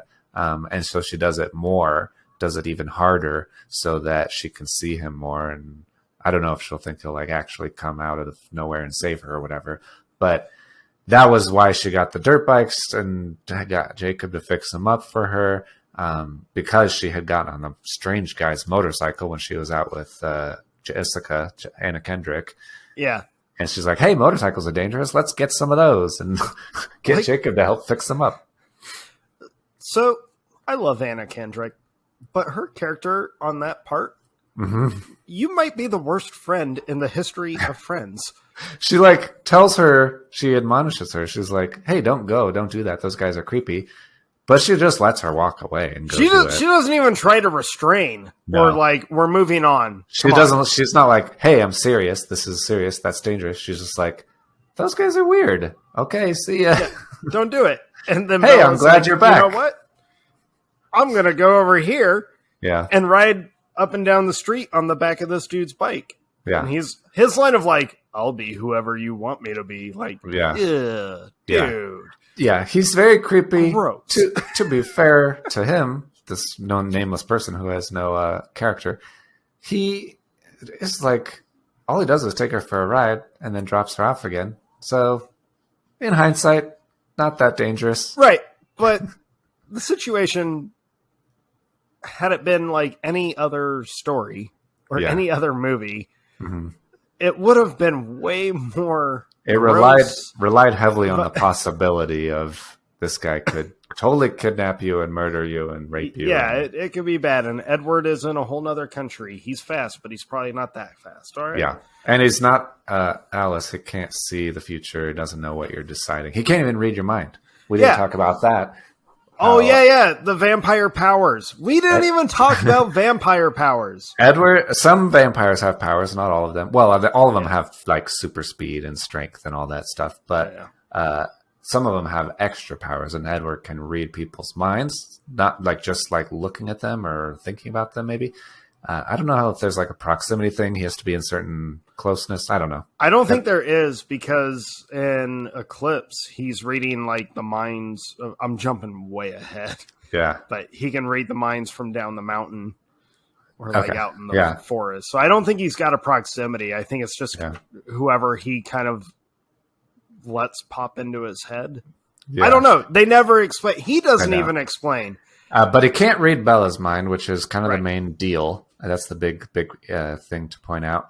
And it frustrates him because he's been able to read everybody's minds ever. And so that's interesting, kind of. And then Alice, his sister, somewhat sister, not actual sister, other vampire that lives in their house, she can see the future as soon as people decide something. And then if they change their mind, then the future changes and she sees something else. Pretty cool, interesting power. Is a big responsibility for moving the story forward. So that definitely comes up. And a thing that they don't talk about at all, they mention like 2 times, Jasper, the guy that Alice is with, he can like make people feel things or calm down moods or whatever. He's a very like... Which they only ever utilize like 1 time in the whole thing. They like barely call it out and it's like, hey, Jasper, no fair with the mood thing. Right. And it's like, that's the exact line. It's like, no fair with the mood thing. Like, that's a phrase that someone says. And that's supposed to tell you that he can control your mood. And he, like, smirks and then moves on because it's her 18th birthday. Yes. Which is new moon. All right. Right, we're caught up. And so they take her to, she goes to the Cullens' house, a house full of vampires for her birthday party. And... with only the Cullens. Only the no one else has been invited. They don't really invite anybody into their house, obviously, because they're vampires, and it's kind of a weird house. They don't have beds. They don't do normal things. They invite her in, have a party for her. Edward is, of course, concerned that this is dangerous and something could happen because she's a human, she's fragile. Something immediately does happen. She cuts her finger a little bit of blood comes out. Everybody starts freaking out. She cuts her finger, a little bit of blood comes out. But not even we'll Jasper, get to the little bit of blood. Edward sees Jasper see it. Jasper is a recently converted to veganism vampire, so he's kind of not as in control of his urges. He starts lunging. Edward decides, in his wisdom, he's so protective of Bella. In his wisdom, fuck off! Throws her against the wall, through a table. She cuts her arm. She needs stitches now. There's so much more blood everywhere, and now everybody is freaking out. Made the situation so much worse. But I don't know why that didn't happen in the first movie when she cut herself and Jasper was there and she was bleeding and Edward had to get the venom out and stuff. She was bleeding pretty profusely and Jasper was fine. So a little inconsistent, I think. I mean, he was kind of distracted with burning a body, but he was burning the body and holding it still while Alice ripped its head off. But yeah, if there's a room full no, of I fresh get what human you're blood, saying. Yeah. But besides all of that, that scene's also really confusing because she cuts herself undoing ribbon. Yeah. Now I'm as accident prone as one can get. I mean, my daughter will point out new cuts and stuff. I just saw a cut on my arm. Yeah. You can't really see it, but yeah. I don't know where it came from. Yeah. 0. And that's a decent cut. Mm-hmm. But I'm I've managed to draw blood on some pretty stupid, ridiculous things. I have never, ever, ever heard of or even done it, cut myself on ribbon. Yeah. And I've never understood that scene. Yeah. Just from that, because she it almost looks like on purpose. I need the edge and shoot. Yeah. It doesn't even look like an accident. It looks like I put a razor blade in the ribbon. Watch this. Yeah. Yeah. It's like if you were a wrestler and you had to gig yourself to get the blood flowing.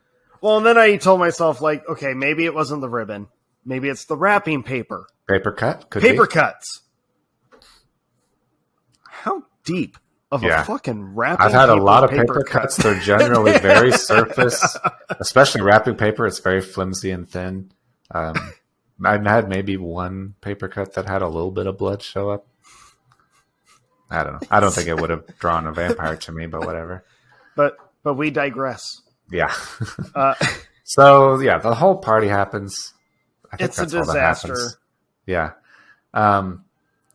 When she goes to see Jacob, and so Edward broke up there. She took the bikes to Jacob. He fixes him up. There's a montage as he's fixing him up. She does meet a couple of other people, like the other tribe members. Yeah. And so there are other guys there, and they're part of this, Jacob calls them a cult, it's Sam's cult. So Sam is the leader. He's the alpha.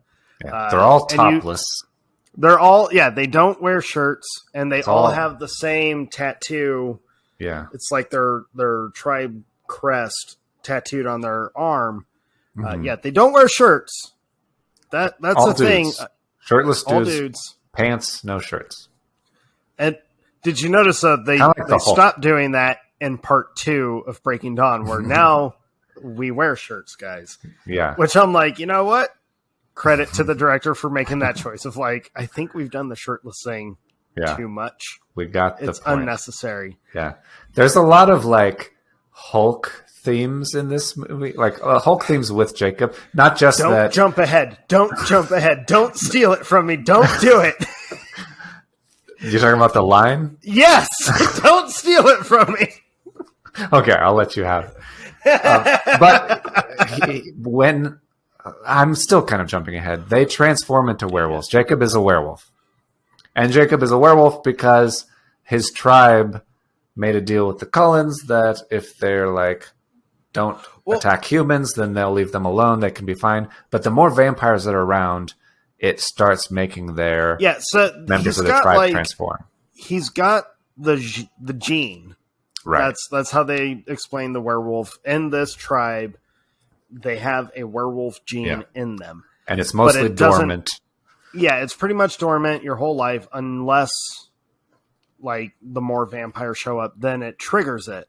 Yeah. So Jacob's gets triggered after everyone else's. Yeah. Well, not everyone, but after a few others. Yeah, that's the cult that we talked about, is that they're kids, basically young adults who have been triggered and start becoming wolves, and they run very hot. That's why they don't have their shirts on, and they get super buff, and Which I'm still questioning why Jacob wasn't triggered earlier. Yeah, if he's supposed to be... Because he's like in close proximity to Edward a couple times. That too, yeah. I would have figured that alone should have triggered it. Along with I was going to say because he was supposed to be the alpha of the pack, and then he gave You're it jumping up ahead again. I am, but I wondered while I was watching it, I was like, I don't think anybody else ever says that he was the alpha. I think that he, at least for a while, way later they do, but for a while I was like, he might just be telling her that to like impress her. Yeah. I'm actually descended from the chief and I should be the alpha, but I gave it up because I'm so humble, that kind of thing. Look at me. Yeah. But so yeah, that's like going on. These kids are kind of just not disappearing, but they're like leaving the tribe to go off into the woods with Sam and get tattoos and take your shirts off and wrestle and do stuff like that. And Jacob thinks it's weird for a while because he doesn't really know what's going on, and so he and that's the last time you see Jacob with long hair. But before we do that, you brought up the montage. Yeah. Which we have talked about, horrible CGI, weird choppy editing. Yeah. This montage has one of the most odd, pointless, just dumb, like... Are you talking about the pizza? The pizza slice. I like that you're on the same page. I've never seen... Question to the listeners. Have you ever thrown a slice of pizza to somebody who wanted pizza? Right. And not just like a little toss from like a plate to plate. Yeah. Across a garage. Like, yeah. And then the montage cuts and he like grabs a wrench she threw him and it's like, oh, time has passed. But throwing pizza to somebody is something I've never heard of until this movie. It stays like perfectly intact when she does that, which we all know you can pick up a piece of pizza slowly. Yeah. And the cheese sometimes, depending on how like hot or fresh or whatever, will slide off when you're just trying to lift it. She pulls it out of the box and just chucks it, which that delivery guy, if I was the delivery guy and I saw my customer like open it, throw the slice, I'd be like, the fuck are you doing? Do you not like it? What does this mean? Like, what? That's very weird. Where I just started laughing. I had totally forgotten about that, and then it happened, and I lost it. I couldn't help but laugh. I was like, did she really just throw a perfect slice of pizza? Just chucks it. I wish they showed him catching it instead of cutting to him catching the wrench. Like, how are you going to catch a slice of How are you going to catch that slice? Showed up. Yeah, that's hilarious. God, yeah. But so that's the last time we see Jacob with long hair. Well, they go to the movies with Mike. The movie. Do you want to talk about him trying to hold her hand? Okay. This is a genuinely, like, this scene, genuinely funny. Yeah. That's because Mike is pretty funny. Yes. I think Mike is a good, hilarious character. This scene is probably the most relatable scene for every male Yeah. in existence. Yeah. That has gone to a movie with a woman or with a girl that they're remotely interested in. Yeah. Every guy has done this. Sorry, dudes. We're going to give it away. It's true. You're sitting in the theater, and the guy will put his arm down next to the woman with his hand kind of like up. Just available. Not like in open. her space. Open is important. Totally. It's got to be open. Open, inviting, available if you want. That's fine. Yep. I'm not gonna, put it in your space or go for it yet. I'm not confident enough. But right. if you feel inclined, you can put your hand in there. Yeah. It's there. Yeah. Every guy's done it. Every guy will continue to do it. I genuinely like that the movie just exploits it. Like, yep, this is something funny that they both do it. Yeah, and they both do it. It's hilarious. And she feels awkward. She's like, because she didn't really intend to go out on a date with two guys at the same time, especially when it's not Edward. She was trying to just watch an action movie. Yeah, because she thought that would pump. It is okay. Before the theater, when they're in the cafeteria, and Mike is asking her to go to a movie, and she's like, we got to see that new action movie, Face Punch. Worst title. Yeah. I don't even like. Whoever greenlit that idea. I could spend 5 seconds to come up with a better action movie title. Face Punch. She says that, and Mike's like, "Oh, isn't that an action one?" And she's like, "Yes, action and adrenaline. I'm into that." Shut up. The dialogue is great in this movie. But then the cherry on top, I can't remember the other friend's name. Eric, the one with the emo hair, right? Yeah, the Asian guy. Okay. He goes, "Yeah, Mike, Face Punch. We saw the trailer. They're like, boom, boom, punch you in the face," or whatever he says. Yeah. Face punch. I'm here to punch faces, something like that. That's right.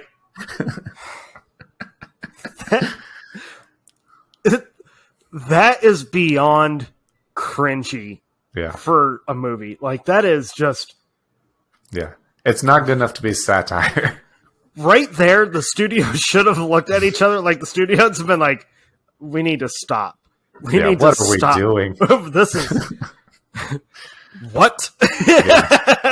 Like...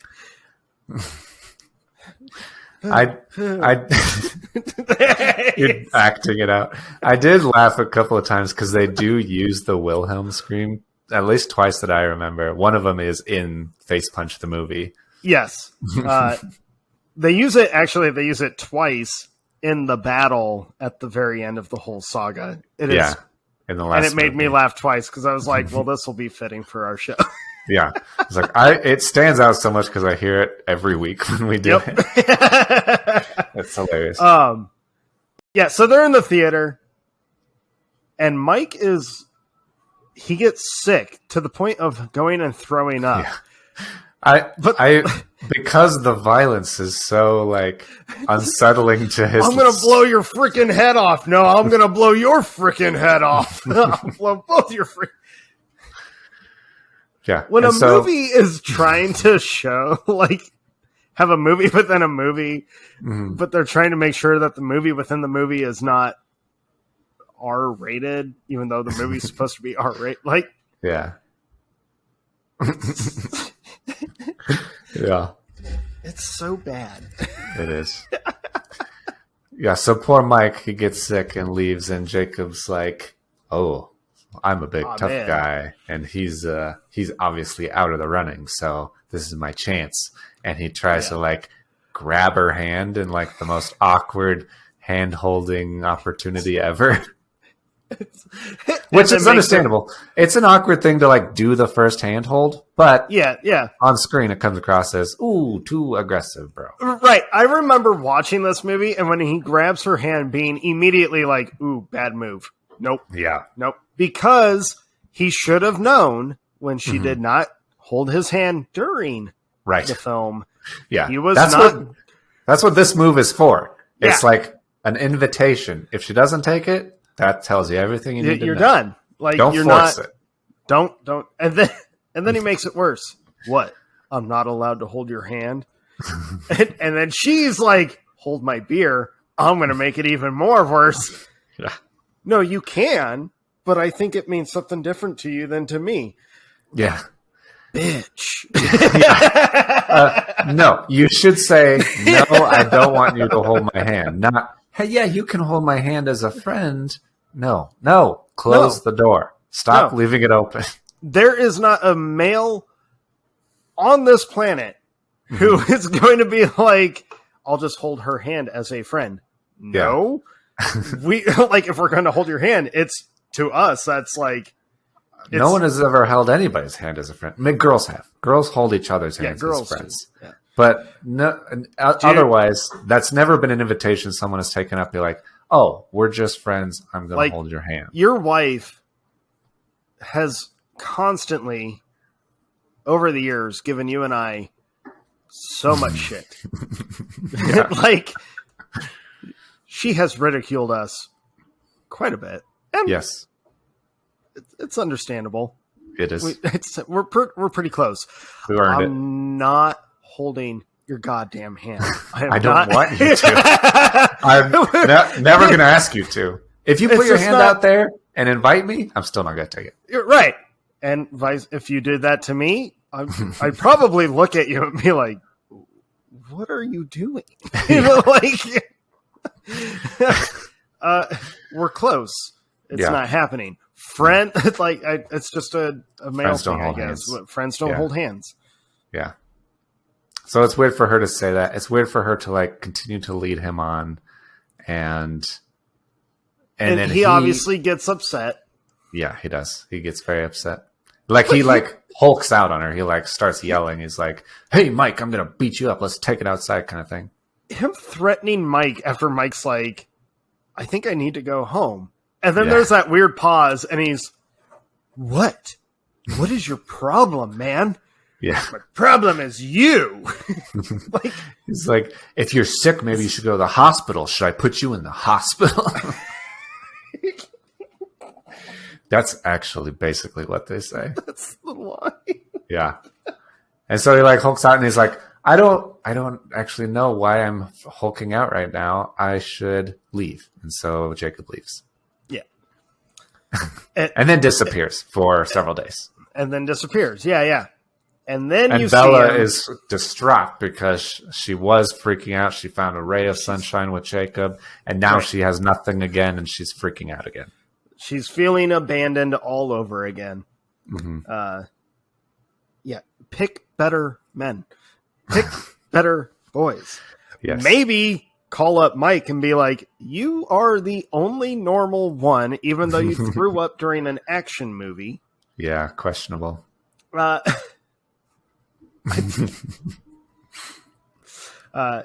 maybe she should have given Mike a little more attention.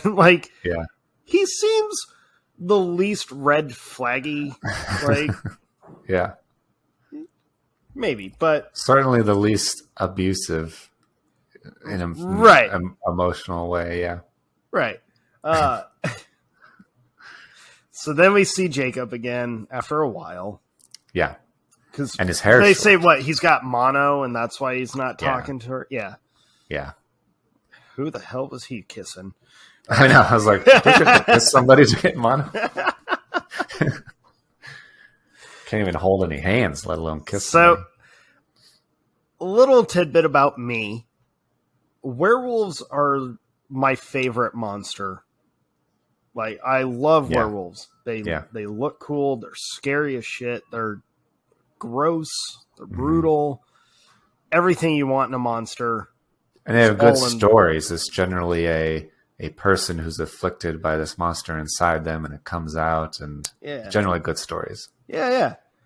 So knowing that I was going to see werewolves in this movie was like, all right, this could be really cool. Mm-hmm. But then I always kept thinking, like, but if the vampires sparkle, I wonder what they're going to do with the werewolves. They're not going to be hideous, grotesque monsters. That's No. for sure. When we finally get to see the werewolves, that horrible CGI just comes rearing its ugly, horrible head. Yeah. And I remember being like, so Sam, his wolf, the black one, Yeah. he looks pretty cool. He's probably the best looking out of all of them. Yeah. Maybe it's because he's just solid black, so there's no detail to see. That could be. But the first time you see Jacob transform, so you've said it, the hulking out. He Yeah. All his clothes rip off. He's like, his pants get ripped off. His everything gets ripped off. Yeah, and he's just a giant, fluffy, horrible CGI dog. A normal wolf, like a actual nice looking, beautiful, majestic wolf. Depending on the camera angle, because there's a couple angles where you're like, oh, he's a dog. Like, have you noticed his size changes through the whole series? Inconsistent, for sure. Yep. Like, I'm just gonna put that out there. Yeah, I remember being very underwhelmed when I saw the transformation, because that's a big thing is werewolf transformations. The transformation is almost what you want to see the most in a werewolf story. Right. You want to see how they're going to do it. And to have one that's like that fast. Yeah. And they're just there growling and yeah. Like, and it looks totally normal, just slightly larger. Not weird at all, really. Right. You're like, cool. Yeah. Like, underwhelming. Very underwhelming. Yeah. I lost my train of thought thinking of Jacob transforming into a wolf. Where are we? Well, there are several times since he joins the pack, that he starts walking around without his shirt on. He comes to visit her without his shirt on. And he's pretty ripped, pretty cut dude for sure. But Bella stares at him she's obviously not used to being able to keep eye contact. She's like breaking eye contact, staring at his pecs and his abs. And it's very kind of awkward and a little bit like, hey, you're making me an object here. But he seems to be very okay with that. He'll take it any way he can get it. He's desperate. He is desperate. Wow, is he desperate? Yeah. So, New Moon to me is basically the proof to everyone that Taylor Lautner should not ever be a leading actor. Mm-hmm. Yeah, I think the box office decided that around 2000, in this time frame, as they tried testing him. I really think it was this movie that made people go, ooh. And then, he did that action movie. I don't even remember what it was called. It had a generic name. It was a generic movie. Yeah, I never saw it. Yeah. I'm trying to, I'm drawing a blank. So we see him with the short hair. We know he's a wolf now. Mm-hmm. Oh, he does the whole I skipped ahead. Where he's telling Bella, I need you to remember that story I told you about. Yeah, he's dropping hints about why he's had mono. He's not. I have not actually had mono, but I can't tell you what I've been doing. Right, but it's funny to me because when he tells her the story in the first movie, the whole thing is we're descendant from wolves. It's the first thing he tells her on the beach. Yeah, and he tells her the whole lineage kind of folklore, and then he brings up the cold ones. Yeah. And then it's funny because he's like, do you remember that story I told you? And you as a viewer is like, yeah, the one where you told her you're a werewolf. We all know that story. And she's all, the one with the cold ones? And you're like, no. God damn it, Bella. Right. And he even has that line of I guess I get why that'd be the only part you remember. And you're like, bitch.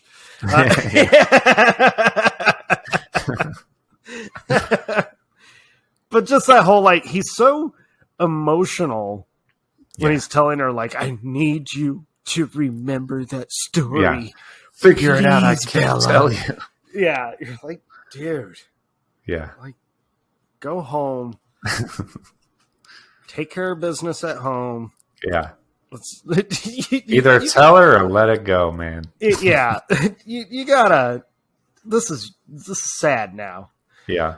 And just when you think you can't laugh anymore, the story progresses a little more. Bella cliff jumps, which is one of the dumbest narratives too, because she's like, "If I can't see you, I'm gonna go to the only place that I know you're there." Whatever her line is, and she jumps off the cliff into the water to get that adrenaline boost, to get the adrenaline boost, and to see Edward. But I just shake my head at her line of like, "I'm going to go to the only place I know you're at."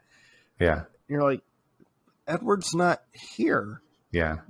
Like, it doesn't make any sense. It's not. Your logic. You don't know he's there. You assume that if you do something risky that he'll show up, but you have no idea. Right. So dumb. She cliff dives, and again we get awesome, horrible CGI water splash. Splish. And then she's like beat up with the waves, sees Edward underwater. She's drowning apparently.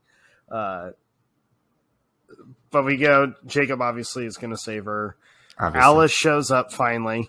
Yeah, because she's had a vision of her choosing to jump off the cliff and thought she was going to kill herself.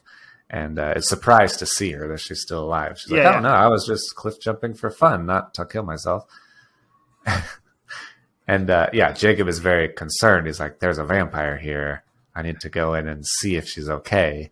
And he goes in, and this is where your line happens. Because they have a little tiff, a little tete-a-tete. They argue, and she gets him a little bit upset, a little bit irked. It's so dumb. She calls him a mutt, and his line, "Don't get me upset. Things will get very ugly around here." Every time he says, "Don't get me upset," I say out loud, "You wouldn't like me when I'm upset." Yeah, obvious Hulk overtones. Oh my god. So, funny story about this line. This line was, and I remember this pretty vividly, was in the preview. Not the full thing, just the "Don't get me upset." Yeah. And I remember dying of laughter because immediately, as a comic book fan, my brain went to, oh, he's ripping off of the Hulk. You won't like me if I'm upset. Yeah. And I remember seeing this in the theater and knowing the line was coming up because I recognized the scene, right? And I remember just like concentrating so hard, don't laugh out loud in the theater when this line gets delivered. To this day, I couldn't tell you if I did a good job or not. I don't think I did. Yeah. I'm pretty sure I failed at that. But that line is just, it's so dumb. Yeah. And then he tops it off with, "Things will get very ugly around here." Shut the fuck up. Like, you're the least intimidating crying asshole ever. I know. If anything, instead of Bella trying to separate the two, Bella should have just started throwing tampons at him and told him to go change it. Like, yeah.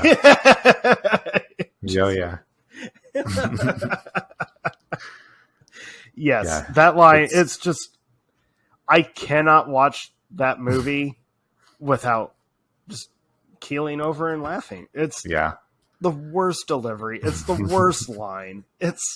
I don't remember that line being in the book. And if it was, I don't remember it reading that horribly. Yeah. It may not have been. I don't remember. But yeah, you're totally right. It's just so stupid. And then that's like, I guess, the main setup for the climax. There's not really a climax in this movie. This is kind of just like setting up characters. Nothing really happens significant. Again, that's like the theme of the whole series. There's really not a climax. Yeah. At least the last movie, it like got exciting for a second, and then it was over at the very end, out of nowhere. But this one is just kind of like, well, I guess there's a little bit that happens. So Alice says that she had told Edward that she was coming here because she saw that Bella killed herself. And so he believes that Bella did kill herself. Very Romeo and Juliet of him. And decides to kill himself. And finds out that doesn't find out that she's still alive until the very last second. Because the only way that he can kill himself is to go to Italy and have the Volturi, this like ancient race of vampires who are in charge of keeping the peace and making sure the vampire secret doesn't get out.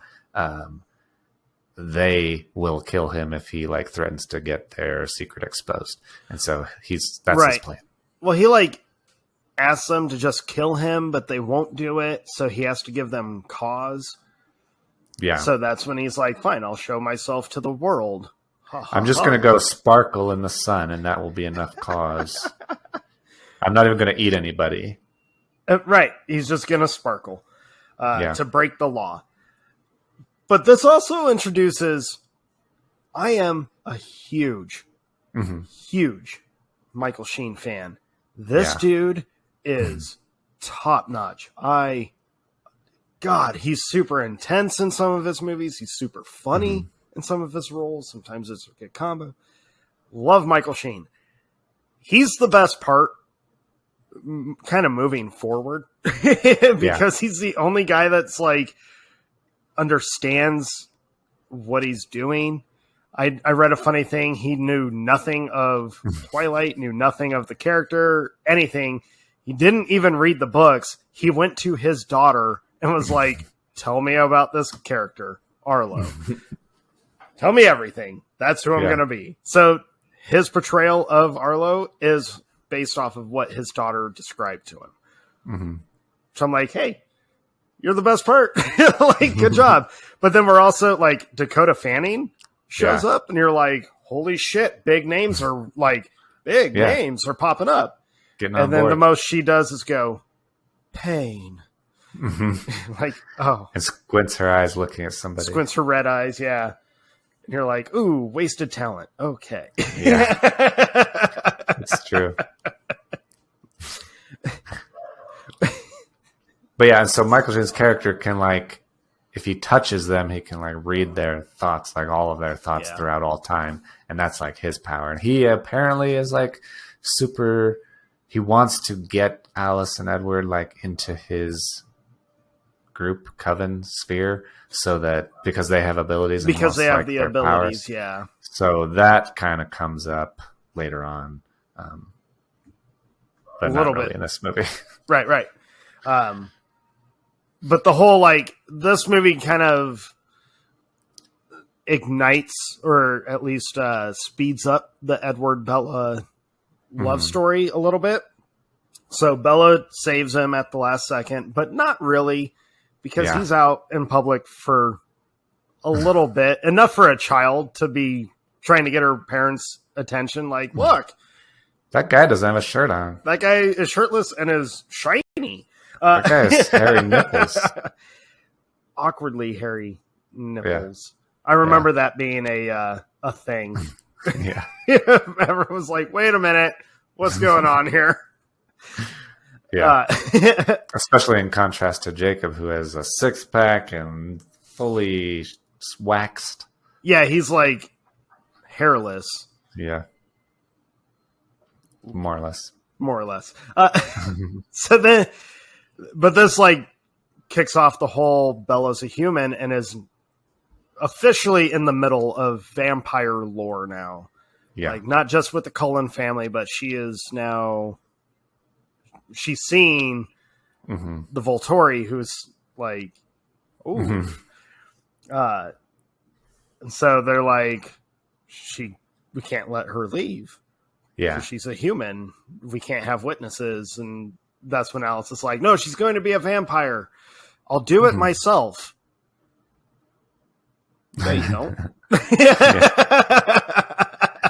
Yeah. I mean, she could if she wanted, I guess. Right. But I do like that they use New Moon as we gotta move along the story because it's not going anywhere right now. Even though we've talked about it for ages. Dude, seriously. We're only 2 movies in. What the fuck? There's a lot of stuff to make fun of. I think that's the problem. It's true. So they tell Edward and Alice and Bella, like, okay, you can leave, but the condition is you have to be turned soon. We're going to check up on you. Right. They go back. Now, this is funny that the Vittorias managed to stay as secret as they have, because as they're leaving, the giant tourist group, is walking in to be fed on, and you're like, pretty sure all of those people have family outside of the world. Yeah. I'm sure someone would be kind of concerned, kind of questioning what the hell happened to my family. Who's reviewing this tour on Yelp? Yeah. So we're back in the States, which real quick, Bella, when did the passport show up? Because she just hops on that flight to Italy. I'm sure she had it. Just without a second thought. She doesn't even pack. Well, she doesn't need to pack. She's with Alice, and Alice can move very, very fast. And we see Edward pack very, very fast in the last movie, so that's how she doesn't have to pack. Okay. But she's gone apparently 3 days. Which, again, Team Charlie, how he doesn't just murder her. Like, she disappears for 3 days. Yeah. 3 days. And he's so calm about it. It's like, well, you're going to be grounded now. See you downstairs.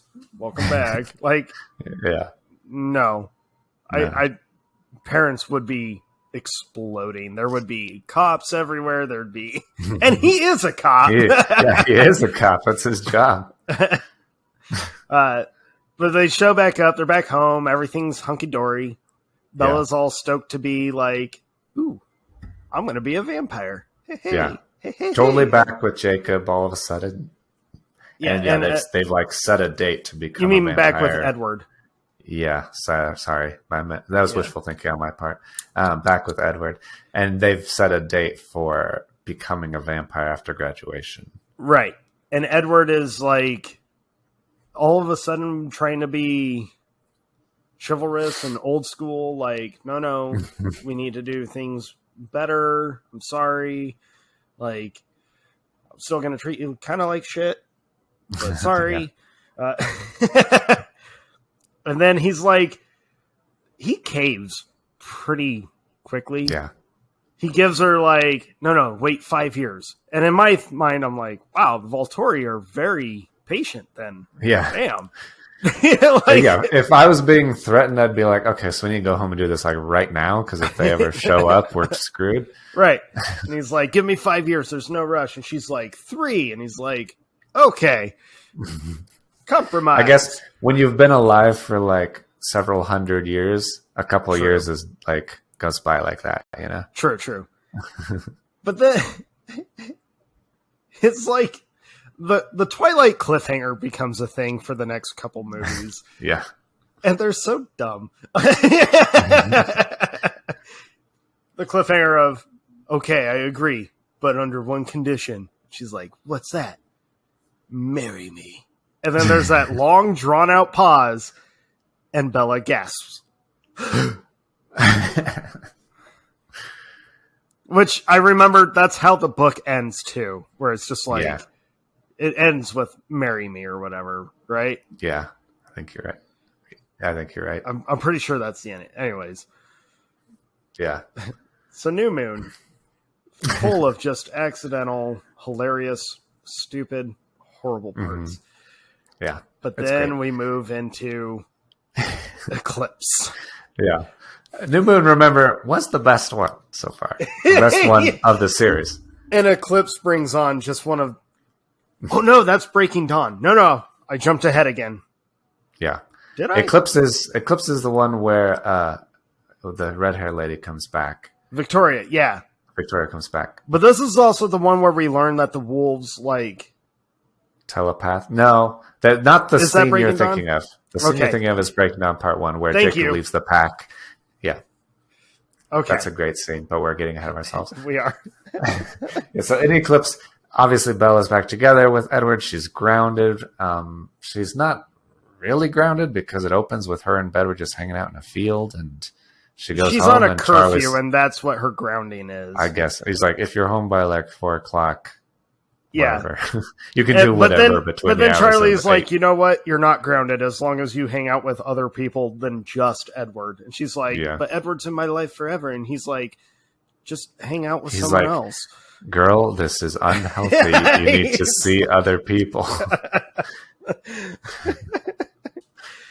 And so she's like, she tries to see Jacob, but Jacob's still all Jacob-y and crying. So my funny story with Eclipse, Eclipse is the most forgettable of the whole franchise to me.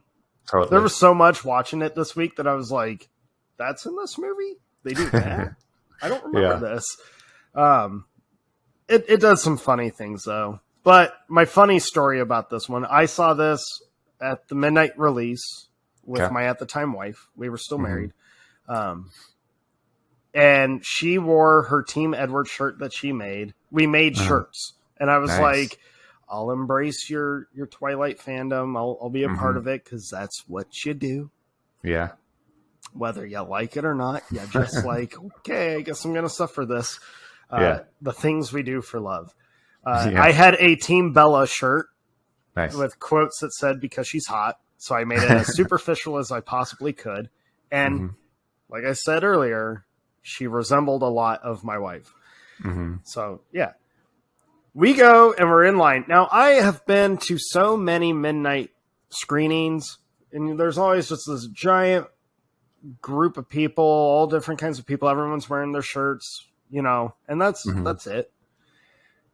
I show up to the Eclipse line, and I am one of 2 males. And I did not realize that there was another male until we got to go in the actual, to be seated. In the line, I was the only male. Surrounded by very skimpy outfits, very slutty outfits from not just like the young girls that were there, but their moms that they were in line with as well. And I remember spending the whole time staring at the floor. Like, I'm not looking up. I'm not looking around. I am so uncomfortable. This is so awkward. I feel wrong. This feels just nothing feels right. And I remember my wife at the time, she's like patting me on the back, like, this is weird. I'm sorry. I didn't know it was like this. And I'm like, yep. So that was really my, like, wow, this is what diehard Twilight fans are like. This is strange. They're all there to get a glimpse of topless Jacob. Which they're going to. Oh, yeah. That's what he does. Yeah, so then, we get to go into the actual theater to be seated. And we're walking in, and this was before you reserve seats, so you had to just hope you had a good spot in line to get a decent seat in the theater. And I remember we passed this one other dude who's sitting next to his girlfriend or wife, whatever. And him and I just made eye contact and both like... And that was it. We watched Eclipse, and I remember it being my least favorite book. Yeah. And I remember the movie being, confirmed, my least favorite. The only entertaining part of it really is the awkward situation of them having to keep Bella in the tent. Yeah. Up on the snowy mountain where Jacob has to be in her sleeping bag with her. He has to keep her warm because it's cold out and he's hot-blooded, like being a wolf. He has the amazing line of Edward's like, why him? Why is he doing this? And Jacob says, because I'm hotter than you. Yeah. Well, he has no shirt on. So with that, but the movie's so forgettable. I feel bad for Bryce Dallas Howard because she's Victoria in this one, and she's a great actress. She's great. She is great, honestly. And she's underutilized. Mm-hmm. The most they have her do is hiss and then scream once or twice, and that's about it. She acts seductively. I like there's a couple of cool CGI parts where they break the other vampires and rip off their heads or whatever. They're kind of like stone sculptures breaking. So we haven't brought this up. Kind of cool. We've seen this now happen a few times. We haven't brought it up, but did you notice how irritating the sounds get and how lauder they progressively work or get? Did you notice that whenever they tear the vampires apart, the sound of porcelain scraping? I kept noticing it more and more, and I was like, stop it. It is there. I do remember it specifically, but I wouldn't say I remember it getting bigger and bigger. Worse. Maybe it just seemed more prominent because they fight all the newborn vampires. Yeah, they do more. Term apart. So maybe that's why I thought it got worse. But anyways, I don't have a lot to say about Eclipse. It just, even having just watched it, I'm do you? The weirdest part is that right after that tense scene, they get engaged in Eclipse. So Edward asks Bella to marry him. So that's a big deal. And then they try to keep it from Jacob until after the fight, but he ends up finding out and overhearing. And Bella gets mad at Edward because he could tell that he was overhearing. He can read his mind. And I'm listening. My cord this is so stupid to describe, but he overhears that they're engaged, and he gets upset, and he marches off. And Bella chases after him and admits that she loves him, and she asks him to kiss her again. Not just subtle hints, actively getting him emotionally involved with her, even though she knows and she says that she's going to choose Edward. Yeah, she can't she's stringing him along, and it's unfair for him. But so that's the weirdest part, that she's like, you need to kiss me, and there's no real reason other than I want you to forgive me for not telling you that I'm getting married. I don't really understand why that happens. Yeah, they smooch, and then Edward shows up, and she's like, you saw? And he's like, Jacob's thoughts weren't very subtle or whatever. Mm-hmm. She's like, are you mad? And he's all, no. Yes.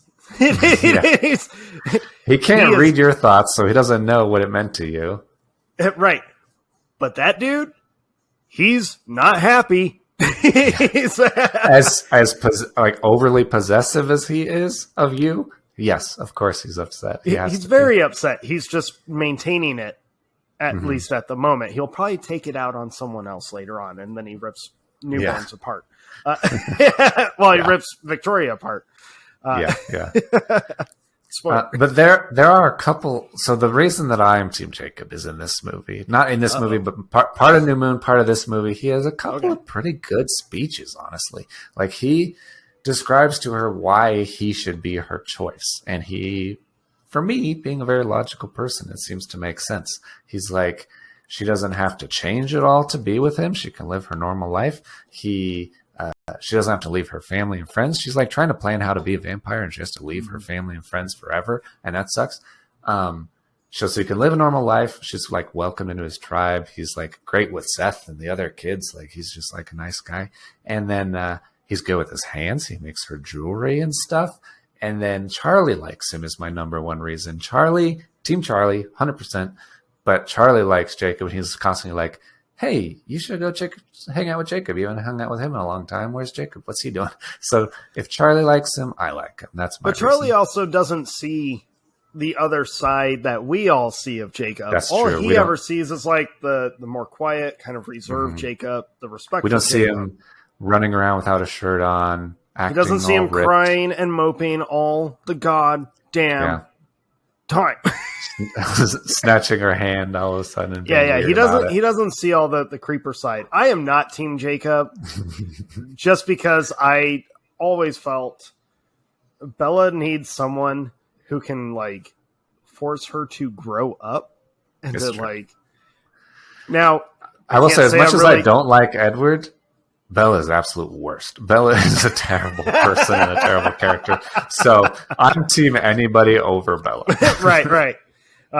It just sucks that Edward is so infatuated and connected to her because you're like, I get that you're the undead and you're 100-something years old.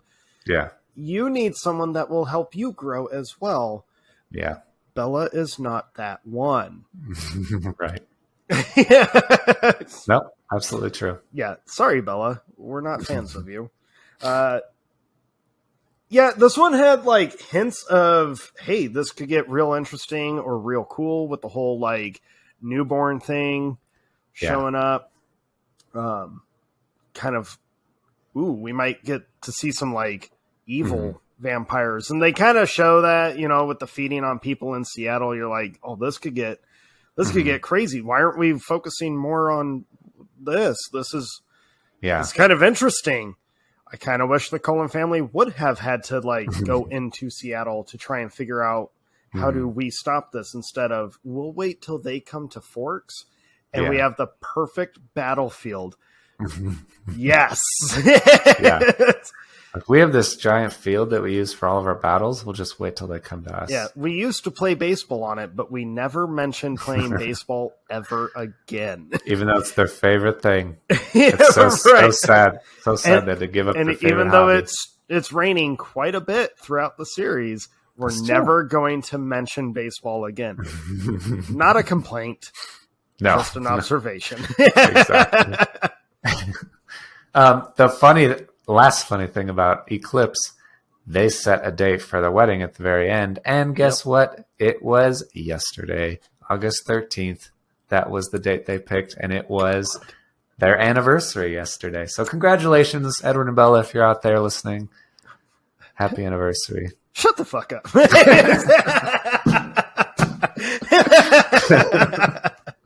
All right, that's all I have to say about that. Yeah, I normally I'd feel bad for not having too many notes or like tidbits about a movie, but even watching Eclipse, I was like, yeah, man, I don't know if at this point in the series, as a lazy Twilight, I don't want to call myself a fan. I just don't hate the series. I love being able to just rip into it. That's funny to me. Sorry, fans or lovers of Twilight, but wow. Yeah, let's be self-aware. There are a lot of parts that are not that great. Yeah. But yeah, I found myself just like, I don't get into Eclipse. Saying something. Yeah, for sure. So Breaking Dawn Part 1 next. And Breaking Dawn Part 1 is kind of very similar for the first half. Yeah. We were like, you're like almost an hour into the movie, and they have their wedding and they have their honeymoon. But that's an hour into the movie by the time you get to something actually really happening. And even then. And so it is like, I don't think it needed to be two movies. You could have totally made it one. Breaking Dawn Part 1, and this is the one So this is, we alluded to it earlier, this has the funny story with our group. Yeah. When we went and saw this. So I was divorced at this point in time. And, it was still fairly fresh. Yeah. Still kind of in the process of healing wound post-divorce. But for some reason, we were all like, well, we should probably go see Twilight because we had seen the other three. So we were all like, already gone down this path enough. Right. Which we shared that same mentality for Part 2. Part 2 came out and we were all like, I guess we're doing it. Yeah. We've come this far. I'm not going to not see the last one, I guess. Yeah. Okay. So this is also the one I mentioned to you. The director, Bill Condon, directed a movie you love. He directed the live action Beauty and the Beast. Your favorite musical of all time. That is absolutely the worst. Yeah. That totally figures, though. Right? I saw that and was like, oh. Yeah, makes total sense. I get it. Anyways, so we decided to go and see part 1. Mhm. And to my memory, I told all of you, I'm going to get drunk during this movie. Like, I'm getting fucked up during this movie. Did you say you were good? Did you bring a flask or something? No, too? okay. So I brought shooters. Okay. So I drank. Like, we brought alcohol to the movie also. Like, it wasn't just pre-gaming. So I drank before the movie to get kind of a buzz, at least ready to start by the time the movie would begin. Yeah. But I also brought 2 or 3 vodka shooters with me. And I bought like the largest icy they had so I could just mix it. And I remember telling you guys, all right, here's what I'm going to do to make it fun for myself.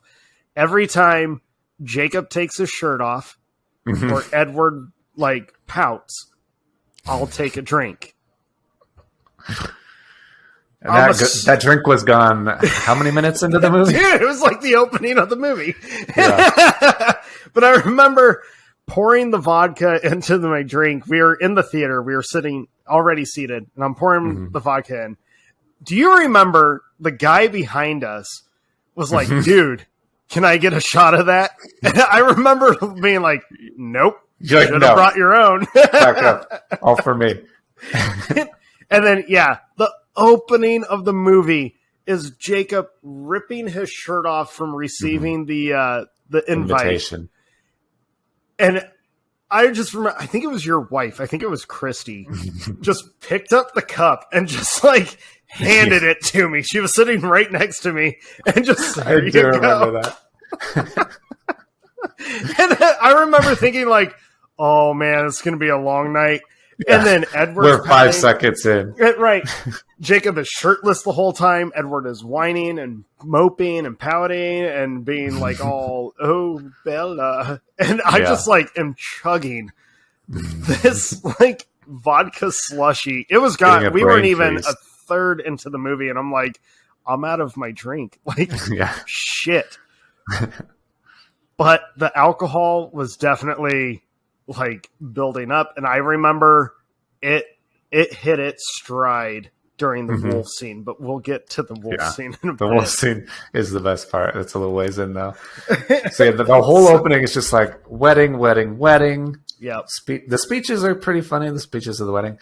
Then they go on their honeymoon, and I will say the best thing about being a vampire is living forever. It's really easy to be rich if you get to live a long time. Yeah. Apparently you have unending funds. So they own an island that they that Carlisle gifted Esme. And so they take her to the island. They have there are several montages. She has a pre-sex montage where she gets prepared and gets groomed. I'll give the movie credit. I haven't watched it again. Her jitters for pre-wedding night, that's actually kind of them at on their honeymoon, not the awkward sex scenes. Those they go on a little too long, and the whole time you're like, this is just I feel apprehensive of watching this right now. They go on for a long time, and then the very next morning, she wakes up and then has very vivid memories about it. She's like, oh, she touches her arm. She's like, oh, remember this time he did this? Or touches her neck. Oh, remember that time he did this? It's like, okay, we get it. You had sex last night. What do you want? You can, but leading up, their demeanor. Yeah, they look relaxed. It looks natural when they're just hanging out at this whatever it is. Yeah. I will give the movie credit on that part because that was the first time in all these films where I was like, oh, they feel natural. They feel like they've actually kind of hit a stride. Again, I kind of give that credit more to they knew they were finally done. They were out of their contracts, so they were finally we can just relax. We're done. But then the awkward sex scenes start up, and I remember I still was watching it now, man, this is just, this is weird. Yeah. Like, I thought it was funny the housekeeper that shows up thinking that Bella's like enslaved and going to be murdered. Yeah. I thought that was kind of a funny aspect.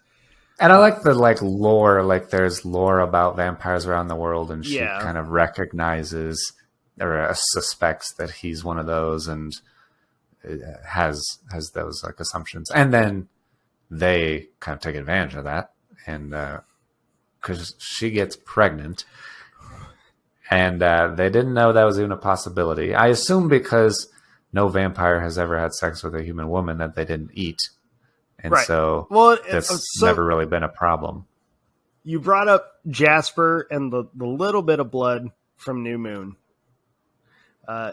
This movie presents the question that I can't believe no one else thought of. Not to get awkward, but her period. Yeah. So she is around the Cullen family all the time. Mm-hmm. Which makes you kind of assume, like, she has had her period and been around the Cullen family. Yeah. She's not, like, sequestered during certain times or anything. Right.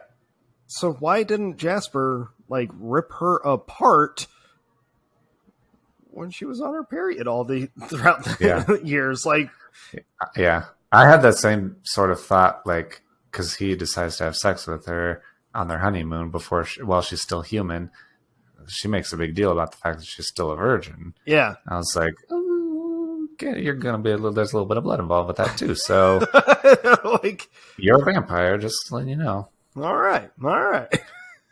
Teach their own, I guess. Yeah. So the whole pregnancy thing, I remember in the book being like, this is an odd direction. And then the whole description of like Bella's pregnancy, how she's basically a skeleton and all that. Like, it's so weird for me watching this transpire in the movie because I can't tell if the makeup is just that bad or if it's actually if it's done really well I thought to make me feel uncomfortable. I can't determine which one it is. I thought it was pretty good. Yeah, my takeaway is that it looks pretty accurate and pretty real. Comparing it to like The Machinist or something, I'm like, this looks like it does look off-putting, 100%. But and maybe that's what it is. Way. Which, if that's the case, then it worked. So I'm gonna need to give them credit, huh? yeah, sounds like it. Yeah. What I won't give them credit for, and by the way, not a lot happens in Breaking Dawn Part 1. No, the whole first half is like wedding, honeymoon. That's an hour in. And then there's like an hour left, and then, also not that much happens. Right, and the last hour is Bella's pregnant. They're trying to figure out how to keep Charlie in the dark. Yeah, and keep Bella alive because the baby's like consuming all of her nutrition and stuff. Yeah, and what are we going to do with the baby when or if the time comes? That's like the whole movie. Yeah, except Jacob, the wolves catch wind of the fact that they have a vampire baby, a brewing right now. And Jacob needs to protect Bella, and the wolves are like, no, we can't have this. And so they have a big tussle, and they go to the lumberyard in wolf form. So Jacob runs to the lumberyard. All the other wolves are in wolf form. When you're in wolf form, you can hear each other's thoughts and feelings and emotions. So they immediately know. Yeah. They have told you from New Moon, like, we can communicate. We hear each other's thoughts. It's how we talk. So they all know everything Jacob knows, and they know that she has a baby and it's coming and it's like a vampire and it's dangerous. And so they go to the lumberyard, and this is the scene kicked in. I remember in the chair being like, "Oh man, I'm drunk from pre-gaming, from downing all that." Like, I really felt the alcohol it was there. And then the telepathy began. And they're like, the thing that gets me is not just how terrible the CGI wolves look, but mostly their voices. In this scene only is when you hear the wolf voices talk to each other, and they have like this weird reverb on them. They just sound, they don't sound like their normal voices. They sound so weird. It's so silly and stupid. So bad. It is. I mean, I had to hold my sides from splitting. They hurt so bad from laughing, partly because of you being drunk next to me, but also partly because the screen was ridiculous. I was so drunk when that scene came on in the theater that over the years I've just kind of been like, maybe it just seemed so much worse to me because I was hammered. Maybe it wasn't that bad. Right. And then I rewatched it and was like, oh dear God. Yeah. It is that it stands bad. Out. In fact, I think it's worse now that I'm sober because now I can really take in just how horrible this whole sequence is. Like, it is so bad. And I don't know what I would do to improve it. Yeah.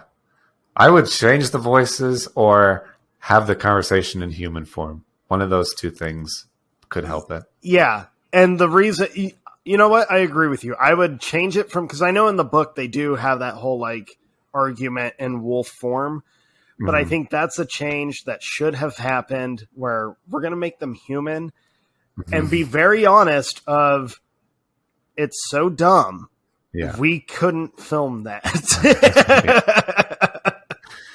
Yeah. And I don't remember if they do it in this movie, but they certainly do it in the last movie. They completely abandon like wolf voices. They're like, Edward can read minds. He'll just translate. And this he'll say that wolf is thinking this, Jacob's thinking this, and he'll just like describe it. Yeah. And they do that so in much part better. 2. Just completely. All right. We can't do that one again. Yeah. Rewatching it, I was just like, oh dear Lord, this is so, and the CGI. So one thing that I tend to do when there's like CGI, anything that's interacting with real world elements is I don't focus on it, but I'll take a couple glances at like the feet. I want to see, did the CGI artist or the director follow through with the detail of there needs to be interaction on the ground. So not just faces, but like the paws aren't going to just leave perfect prints. So I mean, there's going to be brushing, there's going to be sliding, there's like I always couple glances in any movie where CGI stuff interacts with real world elements. I like seeing where the attention to detail is. Not necessarily to judge the CGI. I find it really cool when the little details are managed with the CGI. And them on the freaking lumber in the water and it's so bad. It's so bad. Shadows are bad. The just the perspective is bad. Everything's not good. Yeah. God, that wolf scene is so just like, could it get worse than this? Yes. Yes, it does. So that's not even the worst CGI in the movie because she goes into labor and she has a baby. She has a baby. And, she has an emergency C-section, which consists of Edward biting into her stomach and like ripping out the her baby. Open.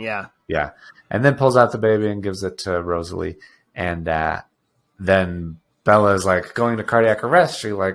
He stabs her with his venom in a syringe, and I don't know how they milked him to get that venom, but I'm not going to ask either.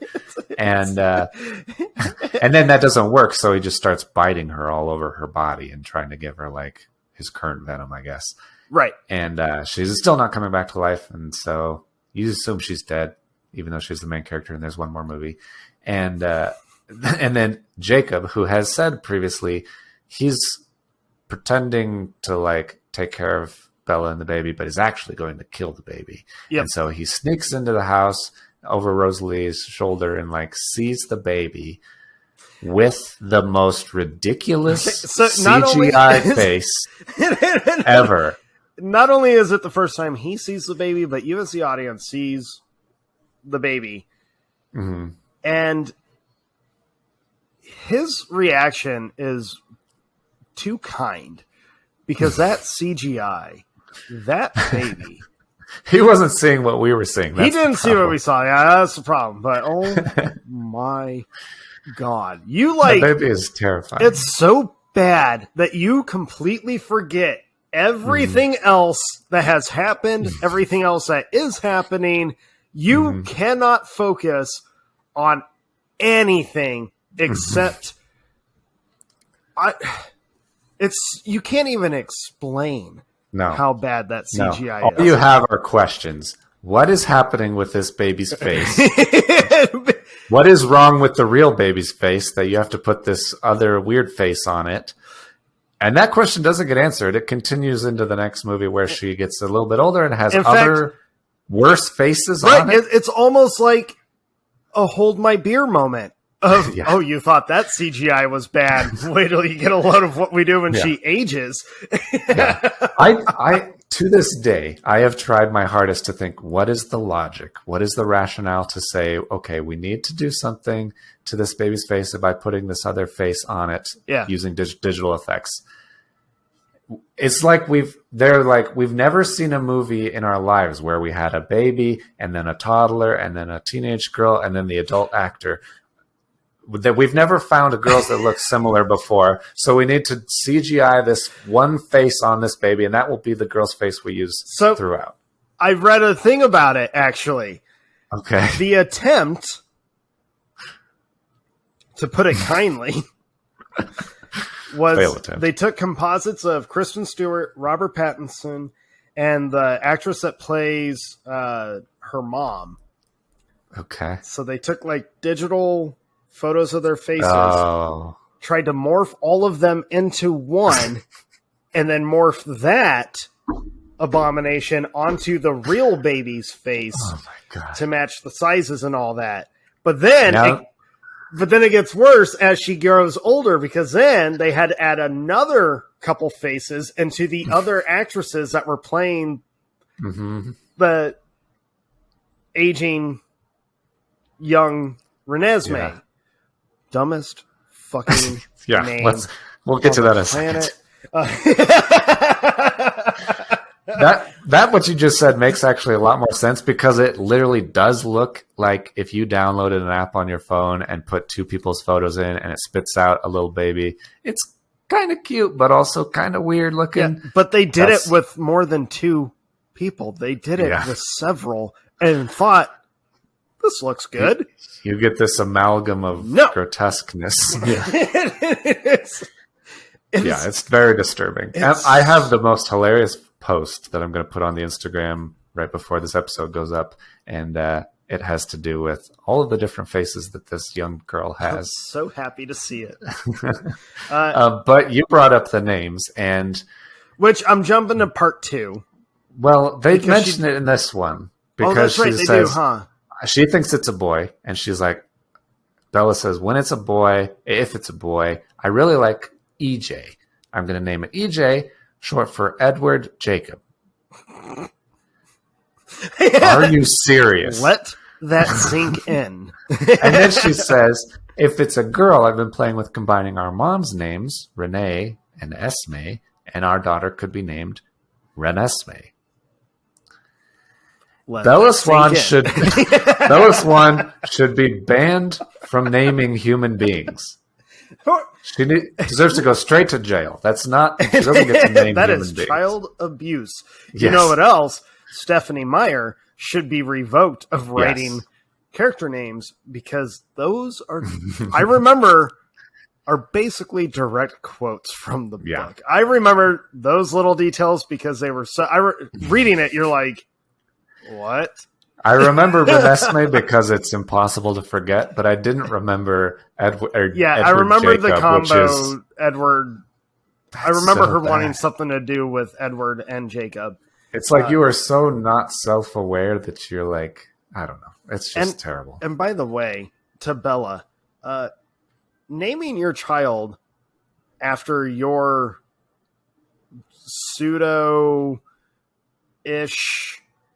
lover, not really, but like the This other third wheel dude. in your love triangle. Yeah. No. No. No, on so many levels. No. No. Yeah. I was like, that's the kind of thing you do if there's a possibility he could also be the dad. I don't know.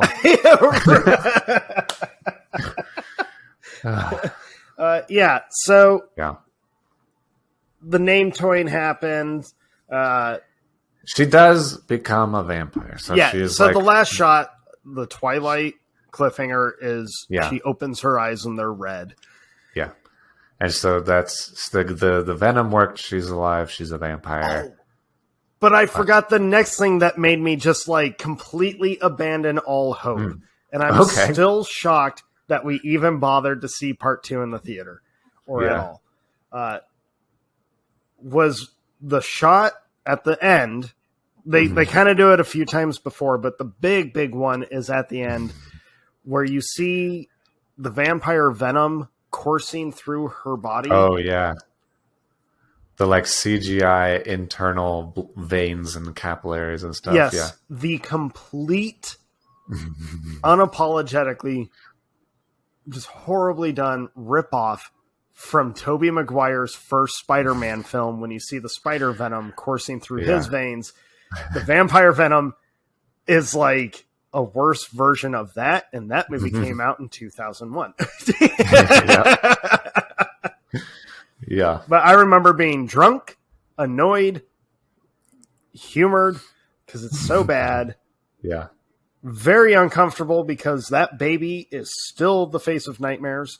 And then I saw the vampire venom, and just all those things all in one was like, oh my God, I can't believe this movie got made. Yeah. Could not believe it. So. And then we were like, you know what? Let's do it again. So we finally saw the last movie, the finale. Should be a big deal. Is a big deal. Yep. Oh, I remember it was like built up as this is the event. Yeah. It was like, it was before Harry Potter ended, and that was like the next big event after that. I didn't remember or even realize as this movie started and I saw the credits, I was like, Rami Malek is in this movie? And so that part threw me off. Yeah, Rami Malek, before anyone knew who Rami Malek is in this movie. Academy Award winner Rami Malek. So that part's hilarious. But yeah, the whole, like, when she becomes a vampire, the whole, this kind of picks up where you left off. Yeah. The whole, like, sequence where she just became a vampire, her and Edward go to hunt before she sees the baby. She's like running through the forest, and it looks so stupid. This sounds like a broken record, but it looks like she's running in place in the forest, and then it's like, you know, those like old timey scenery things that just like spin. It looks like that's going along, and it's like simulating that she's traveling. And so that's terrible. Then we get the mountain climber. Yes. And the mountain lion. Yeah. So, but we get the climber first, which, by the way, her running up the mountainside after the climber, you thought her running through the forest was bad. Her climbing that is like, wow. Yeah. We're kind of sound like a broken record now, but it's so dumb. It's so dumb. The CGI is terrible. Dumb. For movies that should have like grossed a lot of money, they had such small budgets as far as CGI. Yeah. Well, I know Breaking Dawn was like the highest budget they had, and I mean, Twilight made so much. Half of that budget was the baby's face.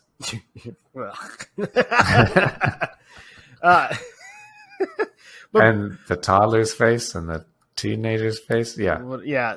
So part 2, though, was like really built up because we know that the Volturi is showing back up because the baby's there. They get reported. Obviously, there has to be some climax, right? There has to be. You would think. The story has to go somewhere. It will try. I feel bad for the people that are only going to listen to the audio version of this because they're going to miss a lot of funny, like, awkward Faces. Yeah. Yeah. God damn it. Yeah. But Breaking Dawn, like, I remember thinking this in the book too, where it really just becomes this giant list of all these other vampire families that just out of the blue pop up. They've never been mentioned. There's never been any hinting. They're just, oh no, we know these guys. They're here now. Yay. I remember it feeling weird in the book and being just as weird in the movie because you're like, at no point have you ever even mentioned these vampires. Like, and now they kind of just, they dump a bunch of names on you and they're like, okay, all these people are here now. Remember those names. Yeah. And some of them have powers. Some of them don't. I kind of, I wish there would have been more done with the two oldest, two guys from Transylvania, the Russian guys. Yeah. I wish then they they're could like have gotten vendetta. something. I would like a spin-off of those two guys, and they're like vendetta against the Volturi because they're like, okay, finally someone's standing up to them. We're here to fight. Let's really get it on. Well, he's we've been waiting 1,500 years for this. They burned our castles down, set all these laws against us. Yeah. Like, to me, I was That's thinking these two are like original vampires. Yeah, this is crazy. Yeah, poor guys. Poor guys. But yeah, like the listing, the random showing up, you're like, all right, what the heck? I remember kind of looking forward to because I read the book before the movie came out, obviously. When I read the book, I remember really hoping because it's the last one. Like there should be you gotta all cautions to the wind now. You gotta conclude this and you gotta go nuts. Right. So I was really hoping, kind of looking forward to seeing Bella's transformation more, or her development into like this new kind of hunter. Yeah.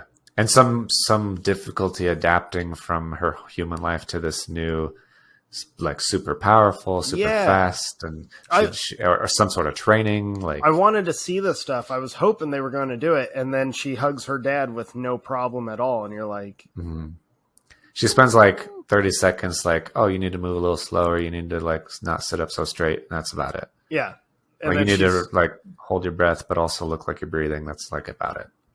Which, I mean, that's humorous where they're like, shrug your shoulders. Yeah. It's like, all right, that's kind of funny.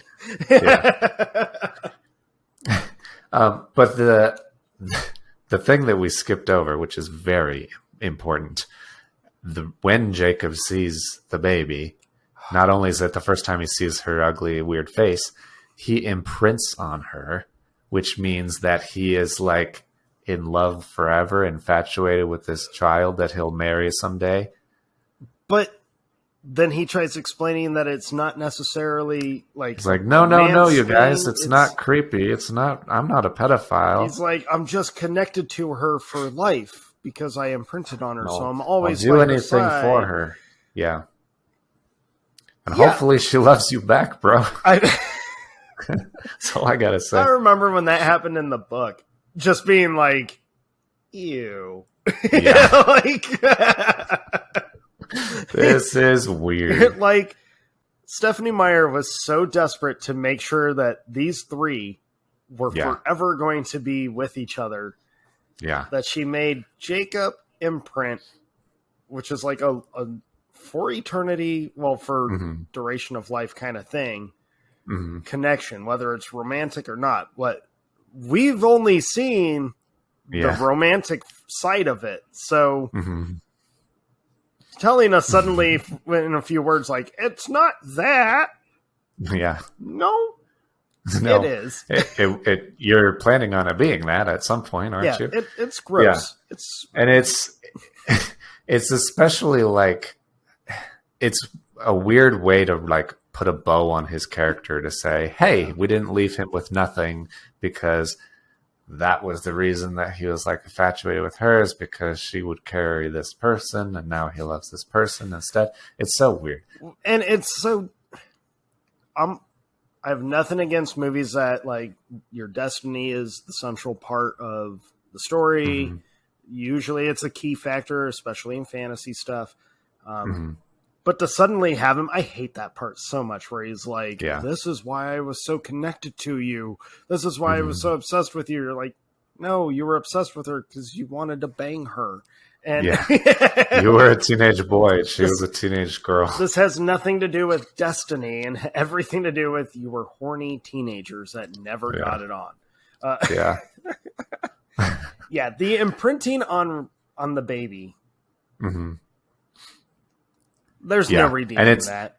It's weird when Bella comes out of her like vampire coma and learns about it. That's like you learn about it in this movie where she like is finding out about it, and as if Renesmee wasn't a bad enough name, Jacob gives her the nickname Nessie, and there's a bunch of great dialogue where Bella's like, "You nicknamed my daughter after the Loch Ness monster." I can't believe this is a real movie.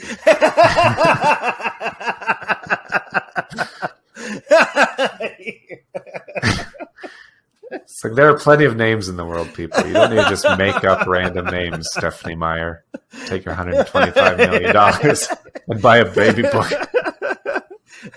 Like, there's not just one baby name book. There are several baby name books. That was great, Jacobs. I can't believe this is a real movie. Yeah. And then people that are a fan of all of the sex in the first one, they have actual vampire sex now that they can actually not break her in half. Yep. And so that's very nice. And so you get awkward lines like, I can undress myself, but I do it so much better. It's just weird, guys. It's weird, yeah. Yeah. And then... so the main crux is that the Volturi are coming. Mm-hmm. They need to see this baby that they think is an immortal child. The immortal child stuff is kind of cool. And that's the key thing, why the Volturi are showing up, because apparently in the vampire lore in the Twilight world, you can't have a newborn, like actual immortal baby. Yeah, if you turn a young person into a vampire, they don't have the self-control or logic or just resistance to the thirst to really be undetected. They'll just go crazy, killing everything, and they're completely destructive beings. And so the Volturi need to... There's a law against it. Yeah. So they get reported by another waste of talent. I forget the actress's name. Maggie Grace, who plays Shannon in Lost. Yep. She reports the Cullens because she thinks it's an immortal child. She doesn't know that it's half human, half vampire. Which doesn't make any sense to me. Vampires aren't like a race that you can... Like, he's a human who became a vampire. She's a human that's not a vampire. If you have intercourse and you make a baby, you're not just going to make a half vampire baby. I don't understand how any of that works. I had an awkward question pop into my head while watching part 1 and part 2. Okay. And I remember it popping up when I read the book. But I feel so awkward bringing it out into light. Let's do it. This is like Dr. Drew. But we're doing it. So he's the undead. Yes. He has no blood flow. Yes, I've had this similar thought. Well, I've had a similar thought. I think it's going to... I think we're on the same page. It segues. I'm one step ahead of you. You're saying blood flow into Right, so I'm going in order. Yes. First problem. So there's no blood flow. So yes. How you get it up. Yes. I mean, that's some incredible mind control over your body if that's possible. Yeah. But 2, you've been dead for like 100 years. Mm-hmm. You still produce swimmers? Yeah. Like if you don't have any blood in your body, that calls into question all the other fluids in your body.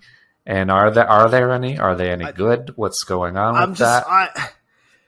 like, it was weird for me to be thinking this, and then I thought, no, but this feels logical because how? Yeah. Like, We're not scientists, but I know it calls into question so all the weirdness. If you know crazy deep, weird medical vampire lore, fantasy. If you're a fantasy doctor, and please, you know DM the us. answer to this conundrum, let us know, because we have a lot of other questions. We have a lot of questions for you that we're not going to mention on this podcast. Yeah. Okay, moving on. Insert crickets. So, yeah, the Volturi are going to show up, but they're gathering witnesses to prove guilt. And all of their like friends that they've ever made around the world, other vampires, they want to like meet this girl, be able to tell the Volturi that she's not an immortal child. Please don't murder everybody. That's their plan. That's the plan they got. And so, like, Alice and Jasper vanish. Yeah. There's a random Cullen family lawyer that makes one appearance and is like... Yeah. It's Wendell Pierce from The Wire, He's like, which is amazing. They've managed to look really good for so long. Yeah. Very well preserved. Yeah. Yeah, totally. With passports for Jacob and Renesmee. Yeah. And she's like, oh, I thought my husband and I were leaving. He's like, nope, you're not.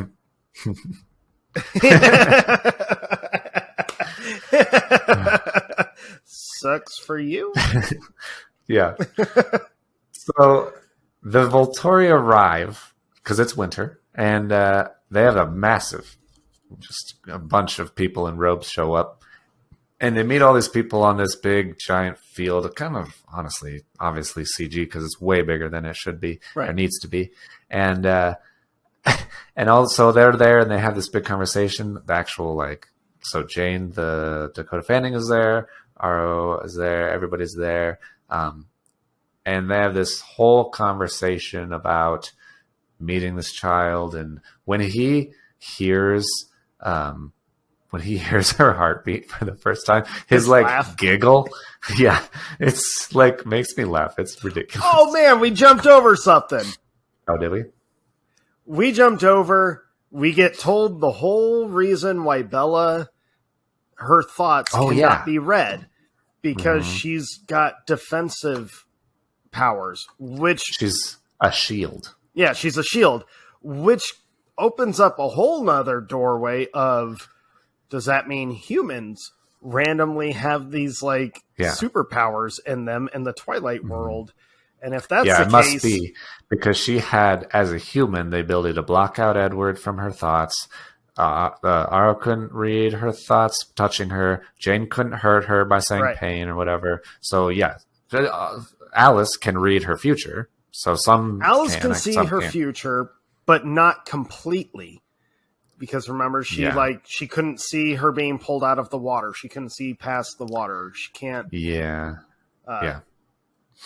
But so she has the ability to block people out as a human, and then when she becomes a vampire, she gets like this extreme ability to harness it. Yeah, she like harnesses it and projects this power out. She can protect other people now with this ability. So does that mean like the X-Men exist in the Twilight universe?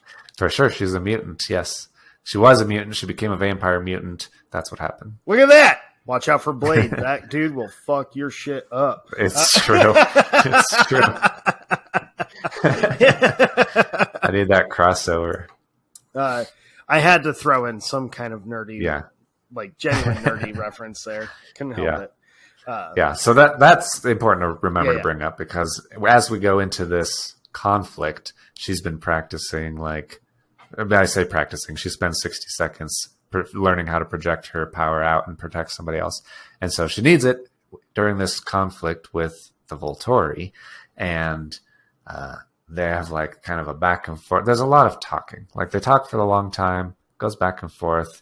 Then Alice finally shows up. Alice and Jasper shows up, and she like shows Aro like the future, and she's like, "Oh, you're not gonna accept anything I show you." And then she like turns around and tells Bella, "Now." They put Renesmee on the back of Jacob. He runs off, and there's a big fight. Huge fight. A big fuck off fight that's kind of awesome. And actually, like, the battle, I give you credit. I will agree with you. It's cool. When you see Carlisle's head get torn off, you're like, oh shit. This story just went in a whole new direction. Was this in the book or no? So, because I feel like when I saw it in the theater, I feel like it caught me off guard. It was not in the book. It was not in the book. They added this specifically for the movie, which is why it took everyone off guard, because everyone's like, "Oh shit, we're watching the Cullens dive! Like this is brutal. People are being Carlisle gets his head ripped off. Like a lot of big characters just die, get ripped apart, get crushed, and you're like, "This is awesome." This Rami Malek's character opens up the earth, and you see wolves and vampires because he can control elements. Seth dies, Leah dies. You're like, "Oh my god, this is insane! What the fuck is going on?" And I remember watching it in the theater, being like, "Finally, Twilight! Like it went somewhere. This is awesome. This is cool. This has stakes." And then Arlo gets his head torn off, and you're like, yeah! And we win. They shove the torch that magically appears. Because if you notice, the torches just magically show up. Yeah. They burn him, and then it all turns out to be a vision. Yeah, that was what Alice showed him in her vision of the potential future would be their destruction, I guess. Yep. And it is a huge letdown as an audience member. Such a letdown. You're like, oh, so none of that happened? That was totally pointless?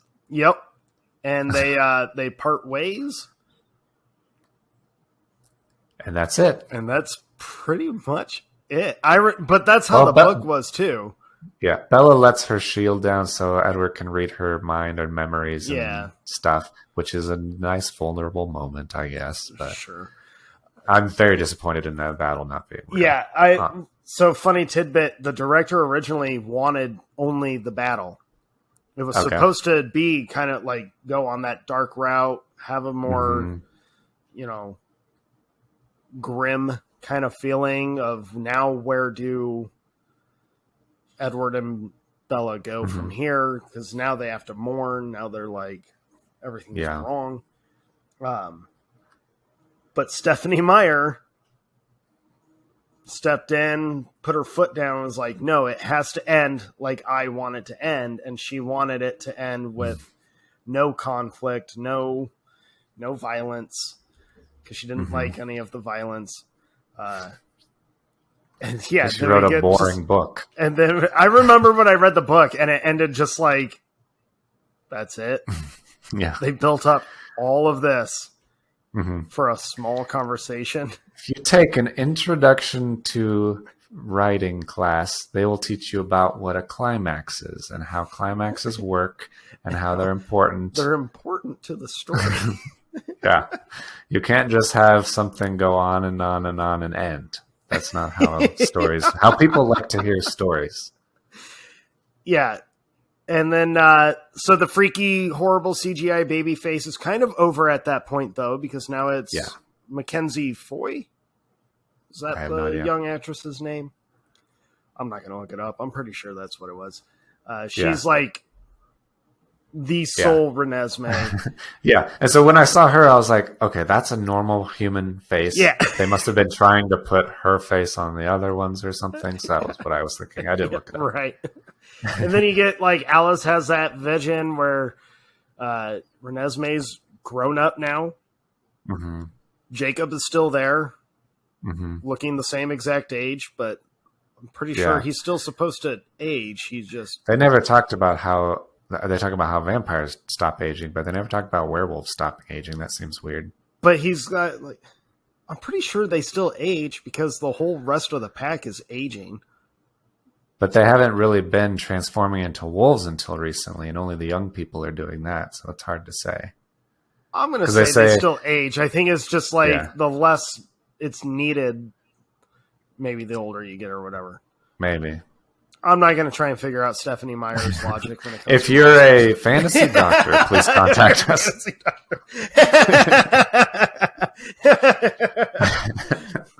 But yeah, she like has that vision of, oh, it's a happy ending for everyone involved. Yeah. I'm just going to say this. If I was Edward, Yeah. Jacob would have been booted so early on in this entire thing. Like, no, you're out. Well, frickin' Jacob at the very end, he's like, asks Edward, he's like, so can I call you dad now? Yeah. And he's like she's 10 years, she's 8 years old, dude. Which, what the fuck? Which, when he says that, that's your next confirmation. Like, no, you're in love with a child. Yeah. You fucking disgusting human. It basically is what that thing is that you said it was not. God. So I can't be Team Jacob anymore because it's obviously a pedophile. It's okay. We both already stated we are Team Charlie. Team Charlie, all the way. I do find it humorous and kind of entertaining of when Charlie gets to see Bella again and she tells him, like, I can't tell you everything. You just have to trust me. His responses to all that, I think Billy Burke did a good job of being, like, frustrated and just kind of being forced to make peace with life is weird. I don't, maybe you'll remember this a little more. Do they tell him in the book that she's a vampire, or do they try to keep it as they do kind of in the movie? I thought he knew more in the book than they let him know. I kind of thought they did too. I thought he got more involved with like her and her daughter and stuff. But I couldn't remember. He was kind of weirded out, but cool with it. I thought that maybe they did it a better way than just having Jacob show up and transform into a werewolf suddenly. Take his clothes off. Like, Jacob, you gotta Jacob, stop. What are you doing? Hold on. I don't like you like that. I'm flattered, but no, you're not even flattered. I don't care enough to reread the books. No, who cares? I was like, I thought he knew more, but I could be wrong. It's been a few years. But Team Charlie all the way. That poor guy. That poor man. He's the real MVP in this saga. So apparently, go ahead. What? Sorry, no, you go first. Oh, I was gonna closing thoughts it. So what I was just gonna say. Apparently, Stephanie Meyer is back at it. She just released a new Twilight book, but this one is from Edward's point of view, apparently. That was supposed to happen like ages ago. I remember a little bit of it got leaked and I read it. It was like maybe a chapter or something. But yeah, it's like the first movie. Maybe it's all the movies from Edward's perspective. I don't know. All I know is I saw it on the shelves. My daughter was like, oh, Mom has that. She's obsessed with Twilight still. I was like, all right. Cool. Yeah, I probably won't read it, even though I've read all the other ones. I'm past that time in my life. Yeah, I feel like my investment has been made into the saga. It is weird, though. So we just spent a few hours just shitting all over it. I mean, this saga's hilarious, and it doesn't. It is funny. But we said it at the start. I can't hate it. Like, I want to hate Twilight, but I can't. And I think I did a real good job of refraining from, like, going into all the personal reasons or connections that Twilight seems to have. Yeah. But I feel like, although I won't watch these movies regularly, I mean, I haven't watched them for quite a while, I feel like they might end up being those movies where every now and again you're like, all right, why not? Watch it, laugh, judge it, and be like, all right. Yeah, I think I'll get to the point where I'm like, oh, I forgot how silly that was or how ridiculous that was. That's fun to see again. Right. For sure. Right. Yeah, it's so weird, though. Because I know, like, the general thought or immediate thought is, oh, they're going to hate it.